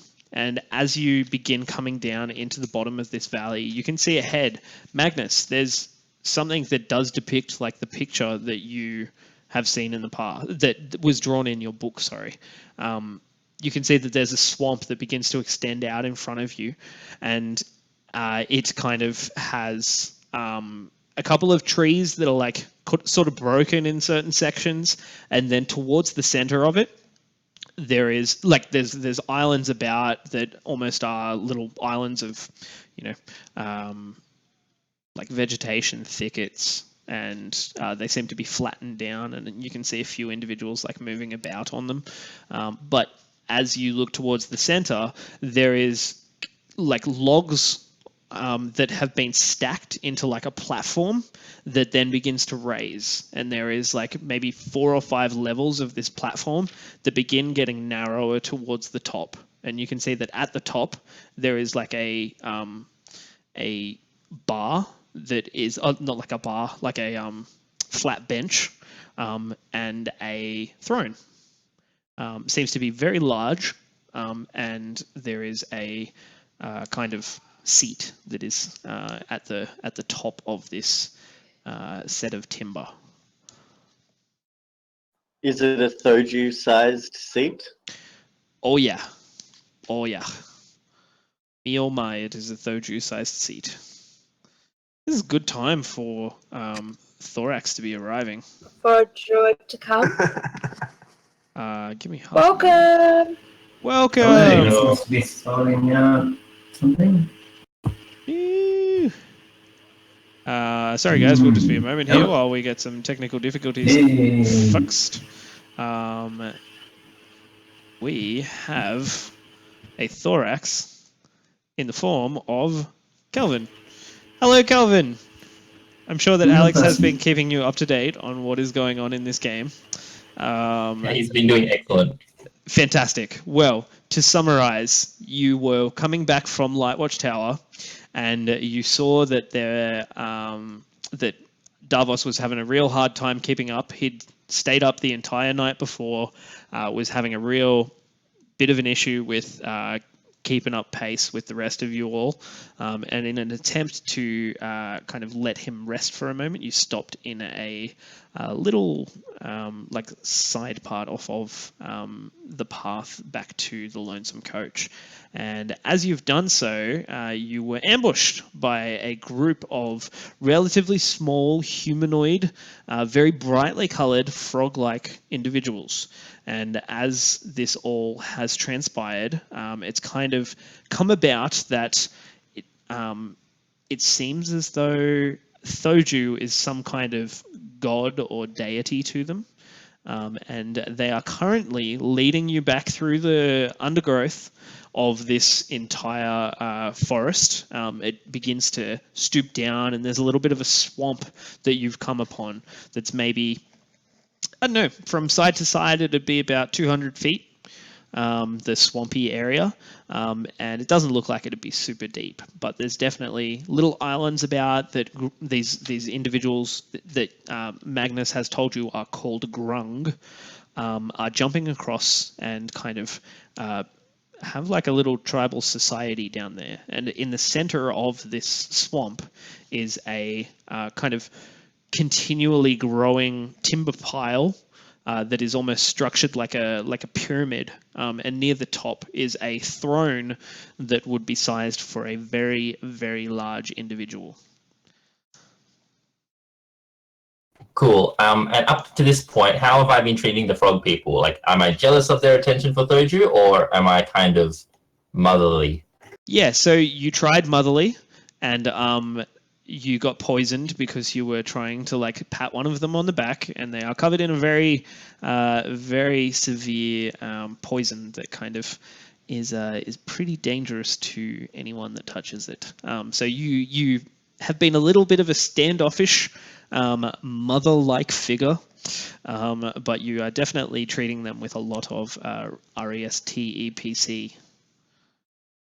Gotcha. Well, I feel most parents have a stage where their children become toxic to them, either physically or otherwise. So Oh, I feel certainly. this is just that stage in the Grung's time with me. For sure. Yeah, I don't hold it against them. Yeah, you know that Thoju doesn't have anything like this, and you think that this is a part of. It's almost like puberty. Like, you know, kids get acne, and this is like frog acne, but it's poisonous. It's real poisonous, and it hurts a lot. And so you all begin walking down towards this, I suppose, tribe of Grung individuals. You can see that on first estimate there would be about 120 individuals that are in this area, just kind of jumping around, little like pockets. There's little sections where at first what you thought would be like wheat that has been gathered and like tied shut, you realize are more like makeshift teepees out of like the surrounding vegetation that have been kind of constructed to keep these individuals not necessarily dry, but have somewhere for them to put things as like their own home. You begin walking down into this, and what are you doing? I turn to Magnus and go, Magnus, can you make water? Like lots of it? Moisture? No, I cannot. I can make pretend water, but if anyone inspected it, it would be shown to be not water.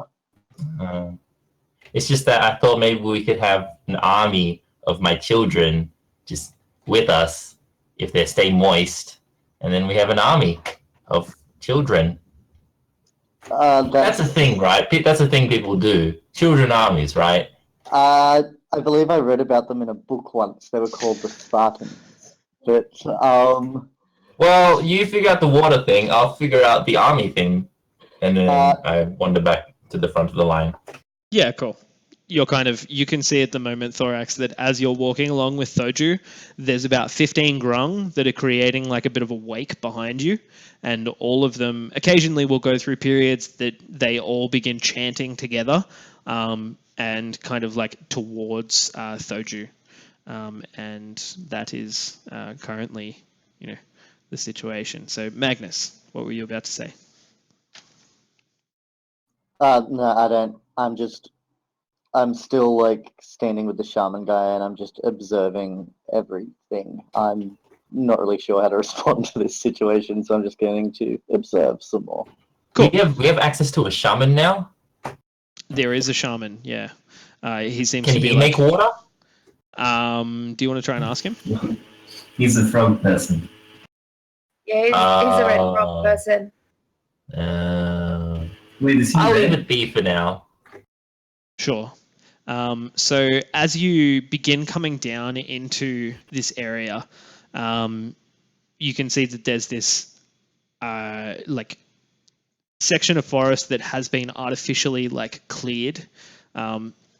They've gone ahead and cut down trees to build this area in the center of the swamp, and it's created like a little almost gathering area. There's a lot of like what you're assuming are homes, like anything from leaf-covered, like sort of lean-tos, to just holes that have been dug in the ground, like a little den. And there's little groups of like trinkets that have been sort of stitched together or woven that are amongst each of these things. And as you begin to get closer down, you see that not what you previously thought was perhaps like an elder for the tribe or a sort of leader, this shaman figure, begins walking forward, and 3 others begin walking back towards you. One of them has like a bag that he has across his like shoulder, and he's walking along, and he looks across the party and sees Belle, who is carrying this staff that has a hand atop it, and looks directly at you, Belle, as he begins to pull something from his pouch and begins to walk towards you. Are you doing anything? I'd be probably trailing behind everybody else. I'd be watching, but trying, obviously, not to seem like a threat. Cool. And try to work out, kind of like looking, like trying to observe to see what's happening. Yeah, great. So from where you're observing, you kind of are towards the back, I'm assuming. Magnus, you've walked forward with this individual, and you open the book and begin like showing him this secondary. I suppose like he's like a very almost burgundy, like deep black, blackish red kind of color, and he looks up at you, taps on the book for a second, and he's like, root, eat, and just walks straight past you, and begins walking for Belle. And Belle, as he walks towards you, you can see he's like shaking the staff that is in his hand, and begins like just continuing towards you. And you notice that you're clasping onto your staff at the moment also. Okay. So it means that it's kind of threatening, or it's obviously not in ill will, but it's not in a friendly, it's like not a friendly approach. It looks as though he's, not shaking it menacingly, but just like referring. He like holds it over his head and then rocks it side to side and then continues walking towards you. Okay. So he's obviously interested in knowing either what my profession is or the staff itself. Sure. That's what I'm guessing. Sure. Which I won't know until he approaches me and tries to do something to let me know what he's trying to think. Yeah, so he approaches you, gets up to about 2 or 3 feet from you, and begins to pull something from his bag, and you can see that there's like a box, like a relatively flat box that he opens up, and begins like flipping through, and you can see that there's a couple of pieces of parchment that he's like sort of flipping over, and then pulls one out and hands it to you. Just roll an Arcana check for me. Okay. 17 and 5, so that's plenty. Cool. So you can see that this is a scroll of comprehend languages. Wow, that's awesome. That's handy. And he knows you are the one to use it. Yeah. And Maybe it's a staff thing. As you sort of take this from him, he... I bow down as in like a thank you, like I guess like a universal gesture of thanks. Yeah, certainly. Like he looks up at you as you bow, and he kind of bows his head also and just plants the staff in the ground. You can then see that he kind of nods towards you, looking at a couple of the people around you. Who took damage in that last battle? I did? Yeah. I did. Cool. So Does the handshake count? No. That was goodwill. But if you took damage there, Belle, he looks towards you, and you can see he holds his hand up, and you just hear, and he begins drawing sigils across the air in front of you, and then kind of finishes casting this spell, and you feel the effects of something similar to like a cure wounds take effect on you. Oh, he's so lovely. So you're going to take... Can we keep him? You're going to take... So I actually can keep him. I vote yes. I just realized I have a spell called Create Water, so he can stay dangerously hydrated. He's gonna live with us a day. now. So yeah, Belle, One of us. You heal a total of what's cure wounds? 2d4 plus 4. So you're going to heal a total of 13 points and that will be Thank you. as he kind of looks towards you expectantly as you're holding this scroll. So with this scroll, do I need to then spend time sitting down and etching it into my book? Or is it something that I know instantaneously? You could cast it right now from the scroll, and you, with the Arcana check that you rolled, you know that for the next hour you would be able to comprehend the language of these individuals. Okay. Otherwise, So I do that. Yeah. Otherwise, if you Otherwise I can give it to somebody else. or you could take it into your book by taking an hour to scribe it in. I believe that it's still just a first level spell. Sorry, give me half a second. Yeah, I think it is. Do, And do, it's, do, yeah, I do, think do, it's a first do. level. Comprehend languages. That would be the other page, which is not conjure, not kind of cold, not commune. Comprehend languages. Yeah, it's a first level divination spell. It's first level, yeah. So Yeah. you know that it So would take you an hour. So what I can do then is I relay this information to my team. I said either I can put this in my book now that I can refer to at a later basis and reuse, or I can use it now to find out what's happening. But if I do my book, it'll take an hour. What do we prefer? Oh man, in game I know what I prefer. Out of game I'm like, yes, usable skill. Keep that. At this point, Thorax reminds you that as a mother, you have an innate sense of what your children are thinking. And I wander up to the Shannon. And Thorax, what are they thinking? Mother of frogs. They have something to tell the parental figure, and also they'd like you to give me some money. But we'll get to that later. So I just walk up to the Shannon first. Okay. And I give him a finger gun. Cool. This is relatively new in the world of Faerun, the finger guns. And you go ahead and do this to him. And he kind of like sort of just looks at you curiously for a moment and then just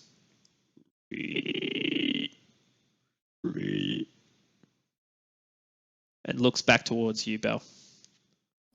Can I draw a picture of Belle like sitting down with a book and show it to him? Can we just do like a book gesture? Like Yeah, why can't You we use can- mine? You can take out your spell book if you like. yeah. Maybe I'll show him my spell book and then like pretend right so he knows what I need to do. And it means that obviously that we can if this encounter takes longer than an hour, we can probably use the time more wisely. You Fantastic. could rest in this hour. Great. Like So you're That's right. supposed to. if Yeah, can I rest at all? Yeah. So right now, Belle, you take out your spell book and show him, Yeah. and he just kind of sort of nods at you for a moment, and then shakes his staff over his head again, and then turns around and begins walking back through this clearing towards the swamp. You can see that there's 4 or 5 grung that kind of stay like standing around in the area around you guys, but you feel like you've been left to your own devices for the moment. So Sure. for the minute, we will have a short rest of 1 hour that you guys did not quite get in before. And at this point in time, it's probably getting to about like little after lunch. It's early afternoon. You've taken a little bit of time getting back along the path before this occurred. And then you've taken a detour that's about half hour into the forest, which is not as far as you would think, but it's definitely arduous travel. Like it's through scrub, it's through like the only way that you can see these individuals getting around quickly, like to and from the path, is by jumping tree to tree. That's the only fast method of travel, and they've kind of belabored their travel. You saw many times they've advanced and then come back, then advanced and then come back to see where you guys are and make sure that Thoju was on his way. So you've all been left. Yeah. Can I then turn to Sil and Falcor and say, do you guys feel confident with your tracking abilities to catch up with them later on if we need to? I believe Falco is the one with the tracking skills. I think we both have a skill for remembering landmarks, geography, Okay. trees, and such, so we can know the way back. Falco would be Okay. the one who would possess some ability to follow them. Falcor looks to you, Belle, and he's like, well, we've got no worry about getting home. And you see him turn around and point, and there's like a swath through the undergrowth that is about the width of Thoju that has just kind of like trampled down. He's like ruined it. Into this valley. There's a whole heap of shrubs that are just like snapped off at the stem, or they are like, just flattened entirely. And he's like, the only other way they can really go is that way. And he points towards the swamp. He's like, I think we'll be fine. We'll find those guys again. Oh, Okay, question for you. Do you know what Chris would have chosen for Falcor's favoured terrain? Whether it was Arctic coast, desert, forest, grassland, mountain, swamp, or underdark? Yeah, I believe it is. Swamp can come in handy. I was going to say I believe it's forest, but I would I like think to it was double check. forest too. I think the forest or mountain. Yeah. Because it would change a lot, but yeah, never mind. Yeah, you're kind That's of like in between the two at the moment. You're in a forested area next to the swamp. But if you were to continue into this swampy-ish area, there would be things that he'd get advantage on. But as he tracks through the forest mostly, I believe that's his favorite terrain. Okay.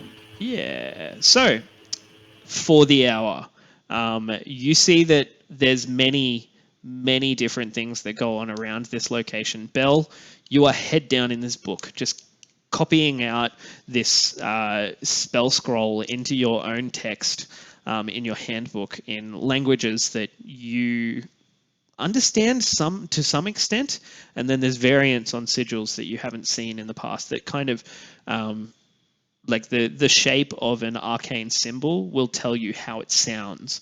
You can tell that a lot of these symbols kind of move towards the back of the throat and are almost like guttural noises. And you begin scribing them in and you're like, I think I'll be able to say these. There's not really any big issue here. It's probably fine. And I could probably also talk to Magnus too if he has some kind of information regarding languages and stuff. Yeah, or like certainly. just anything else. Or Jordan. I mean, Sil. Yeah, that's all. I'm useless in that regard, sorry. Ko, I believe you were going to Are say you supposed to something be good with languages? No, Magnus knows all the languages I know, plus I think one extra. Okay. It helps having a handsome warlock, I guess. Ooh, best thing I know So look to at do. him. Look at him, he's amazing. Luke, Yeah, Ko. while we're having the rest, is it possible to get like sample vials of the skin poison or any other poisons? Like wipe cloths and then like wring it You're out? gonna- I don't know. So you want to like run a you gonna cloth milk down the the back of one frogs? of these creatures? So I okay. just want the poison for my daggers. Who are we Here's- kidding? Here's the scene, Ko. You currently are in a clearing outside of a swamp, and you can see that there are 4 grung that are kind of watching you guys at the moment, just like surrounding you and moving about. They're various skin tones from green to yellow, and some of them a bit splotchy. But there's others that are a little bit further away, obviously looking like they are settling down with younger grung. For getting through the hottest part of the day. They are in shaded areas and under in almost like mud hollows, and you are standing there with your party currently, and you can do whatever you would like on this short rest. If you would like to rest and roll your hit I'd die, like to it sneak will off, take. and while the grung are sleeping, I will wipe a towel onto their skin and then wring it out into a jar while wearing gloves. Cool. So Make sure it's not cloth gloves, otherwise you'll just be as bad as Magnus. it's a good point. So do you own Okay. gloves? No, but I swipe a pair from someone who does. Okay. Nothing. Yep. I'd probably think that the majority of you don't really have gloves. Daggerford's like relatively like mild climate. So Belle, you're gonna have to Co, you're gonna have to get by without gloves if you're gonna try and do this. Just wipe it on your dagger. Actually, that would seem like an attack. Like, just Why don't allow you me go to to some of the touch dead you. ones? Wait, are there? Oh, there's dead ones. Oh, we left them behind. There's Though. dead ones. There were dead ones that were I left want live behind. samples. It's good for like science and stuff. Okay. The only other thing that I'll ask at the moment is, do you have vials? Not trying to be a dickish DM, but if you want to be a poisoner, you're gonna have to keep poison in vials. You're a dickish DM. Oh, snap. Of course. So you have that Mom, but common what I Okay, will okay, do- okay. No, Just but what I one will moment, do. 1 second. I'm not finished. I know, but I'm not finished. finished, and I need to Potions, tell drink you a something potion. here. I need to tell you something here. I will let you currently have 2 vials that you could potentially fill, knowing that you would like to continue in the world of poison. So that is fine, though you do not have gloves. I was going to say Good instead of compromise. that, because that's very sweet of you, DM.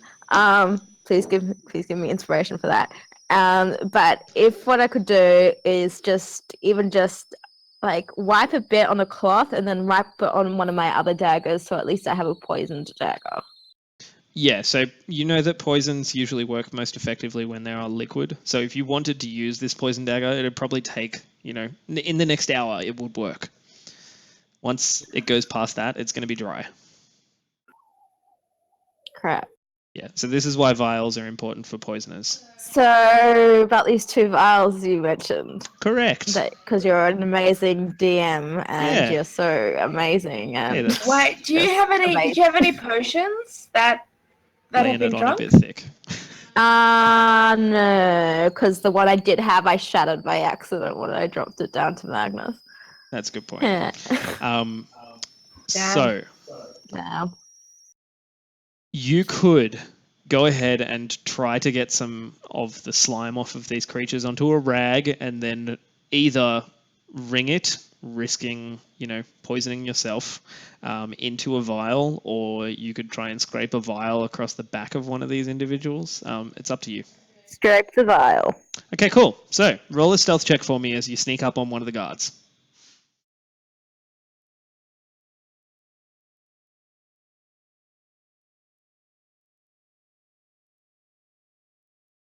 Luke, in this time, am I able to change out a first level 23. spell I have? In a short rest, can you do that? I'd say that I in the don't- morning you would have prepared your spells anyway. So if there is a spell that you were hoping to prepare for today, then I'll allow you to just use that. It's the create water one. I would have known I needed it. Also, Yeah, Bell said yeah. 23. Oh, sorry, Beck said 23. Beck said, Thank you. okay.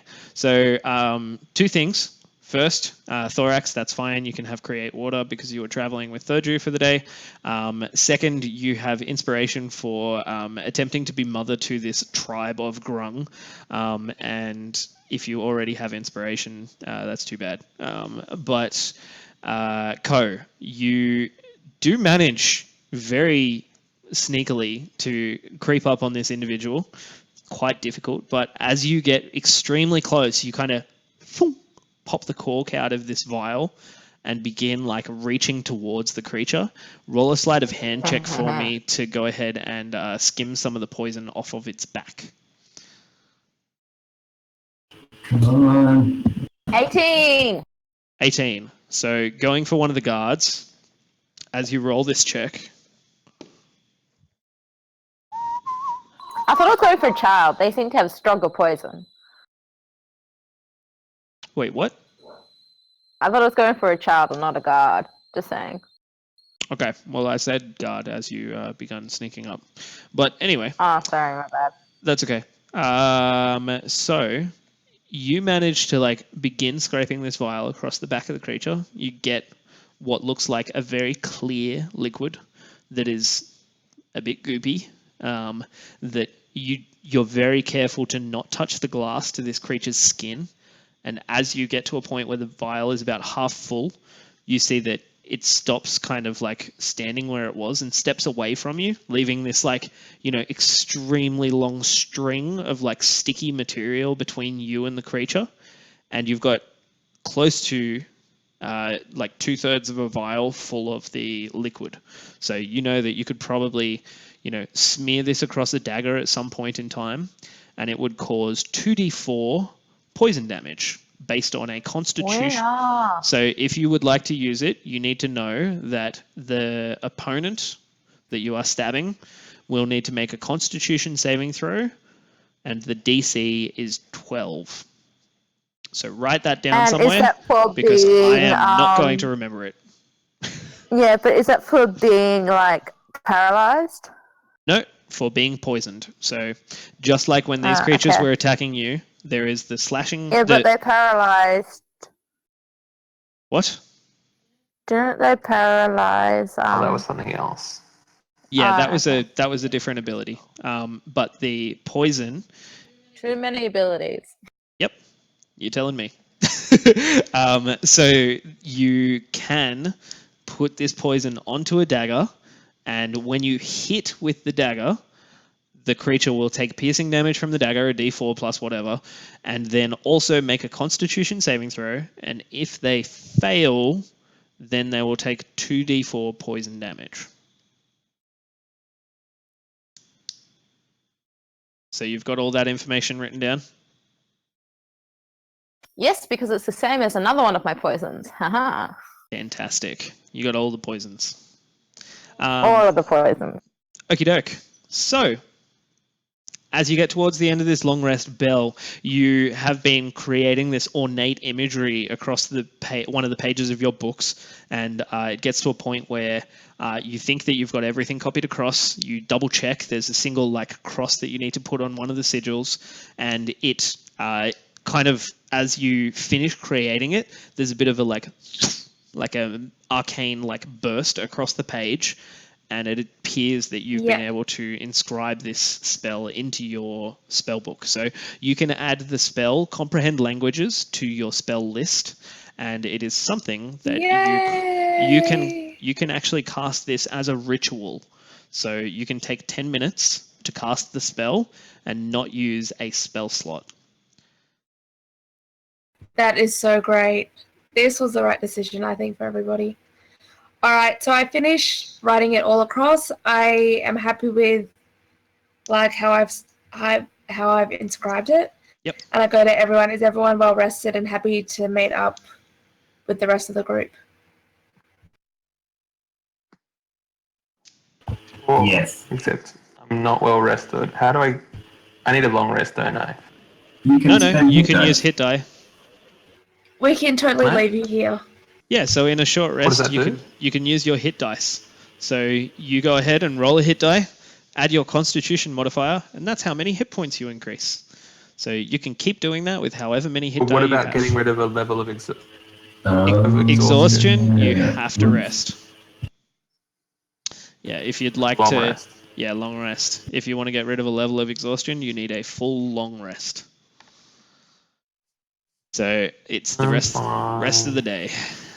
And if you stay up again, it's going to be 2 levels of exhaustion, and you'll have disadvantage on attacks and all that kind of crap. So Okay, can Davos just sleep for the rest of the day? But we need to move. Well, I'll do it. you're better rested than before, right? Like, I'm assuming Dallas is capable of moving, right? yeah, he's Like, he's just incredibly tired. yeah. After taking both of these breaks, you're far less exhausted, but you are definitely at disadvantage for any skill checks. So if you're trying to keep an eye out for something, or you're trying to convince someone of something, or any of this kind of crap, it's going to be a pretty interesting disadvantage that you have there. Cool. So, Belle, you finish casting this spell. Everyone's kind of wiped any of the goop off of themselves and into a vial. and they have rested. You finish the spell and alert them. Would you like to cast this spell? Ritual casting. How we wouldn't have any idea how far away the shaman's gone, do we? So we don't know I whether it'll mean- take us like an hour to walk there. Oh, no. Like the swamp is like, less than 100 feet away. You guys are in a clearing that's very close to the swamp. Okay. So you don't think that they're going to be too far All away. right. All right. That's okay. So then I do the ritual now. Yep. And just say, look, guys, I've only got an hour for this to work until I'll have to redo it again. Cool. And when you finish casting this ritual, Gabby, you can hear that all of the croaking in the background begins to fade into, conversations. There's, the first thing that you hear is, "Get back inside! It's too hot out there. You need to rest." And you look across and you can see that there's like one grung that's kind of like yelling at these 3 children that are just running around outside, and they all kind of dart back in under like one of the shelters. You can hear like the 2 grung in front of you and the guards, and they're talking, and one of them is looking up at you and it's just like, "She looks different. She looks like she's... Wait, can you understand me?" I look away and pretend that I don't hear anything of interest.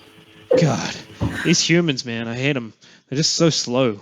It's just, God. Well, whenever they get done, they can actually go down and see the I flip them masters. off when they start walking. Yeah, you flip them off and then begin walking past them. They're like, hey, wait, where are you going? Where are you going? And then I say that we're going to visit the shaman. Yeah, I can't understand you. Where are you going? Point. I point Cool. to the general direction of where we're going to go. Right. If you want to see the masters, we'll lead you there. But don't go ahead. It's not wise. And then they begin... Okay, I wait for them to overtake. Yeah. Yeah, they begin hopping ahead of you, and you see that you all begin walking down into the base of this swamp where there's areas of like vegetation that have been arced over to create shades, and you can see like 20 or 30 grung that are just like sort of swimming around slowly in the water that is stagnating in this swamp, kind of on their backs, rolling around. 1 or 2 of them will be like sitting still while a sparrow is like pecking at their back. It almost looks like there's like a baths area that has been created in this kind of world. Off to the side, the opposite side on your right hand side as you're walking down, you can see that there's like a few frogs that are like diving, these grung that are diving into the waters, and then pulling out like these rather large grubs that they're like cramming into their mouths and just eating. And as you get to the water's edge, it's a little muddy. It starts to get a bit boggy, and the grung continue. They just walk straight through it and into the water. And what are you all doing? Are you just following? Yep. Cool. Walking down, having a look. Does anyone look hostile? They sound like they're pretty chilled. They're definitely looking at you, and Belle, you definitely like you see, you hear a couple of the conversations that are going on nearby, and they're just like, interesting. So these are the guys that were going out. Well, see what happens. Oh God, is that? And then as Thoju kind of like begins walking past, you just hear, "Oh, great one. Oh, great one. Oh, great one." And the majority of them... I turn to Thorax and I'm like, you realize they're praising him, right? Technically, they should be praising my parenting style, but, it's fine to praise a piece of art, not the artist themselves, so, they'll learn. But yeah, you can hear... I just shrug and... You hear and see as Thoju begins walking past, everything stops. Like the grung begin just, the ones that were lazing around in this bath-like area kind of pause, and they all just lay belly down on the water, legs sprawled out, and a couple of them kind of like drifting around a little bit on the surface of the water, but all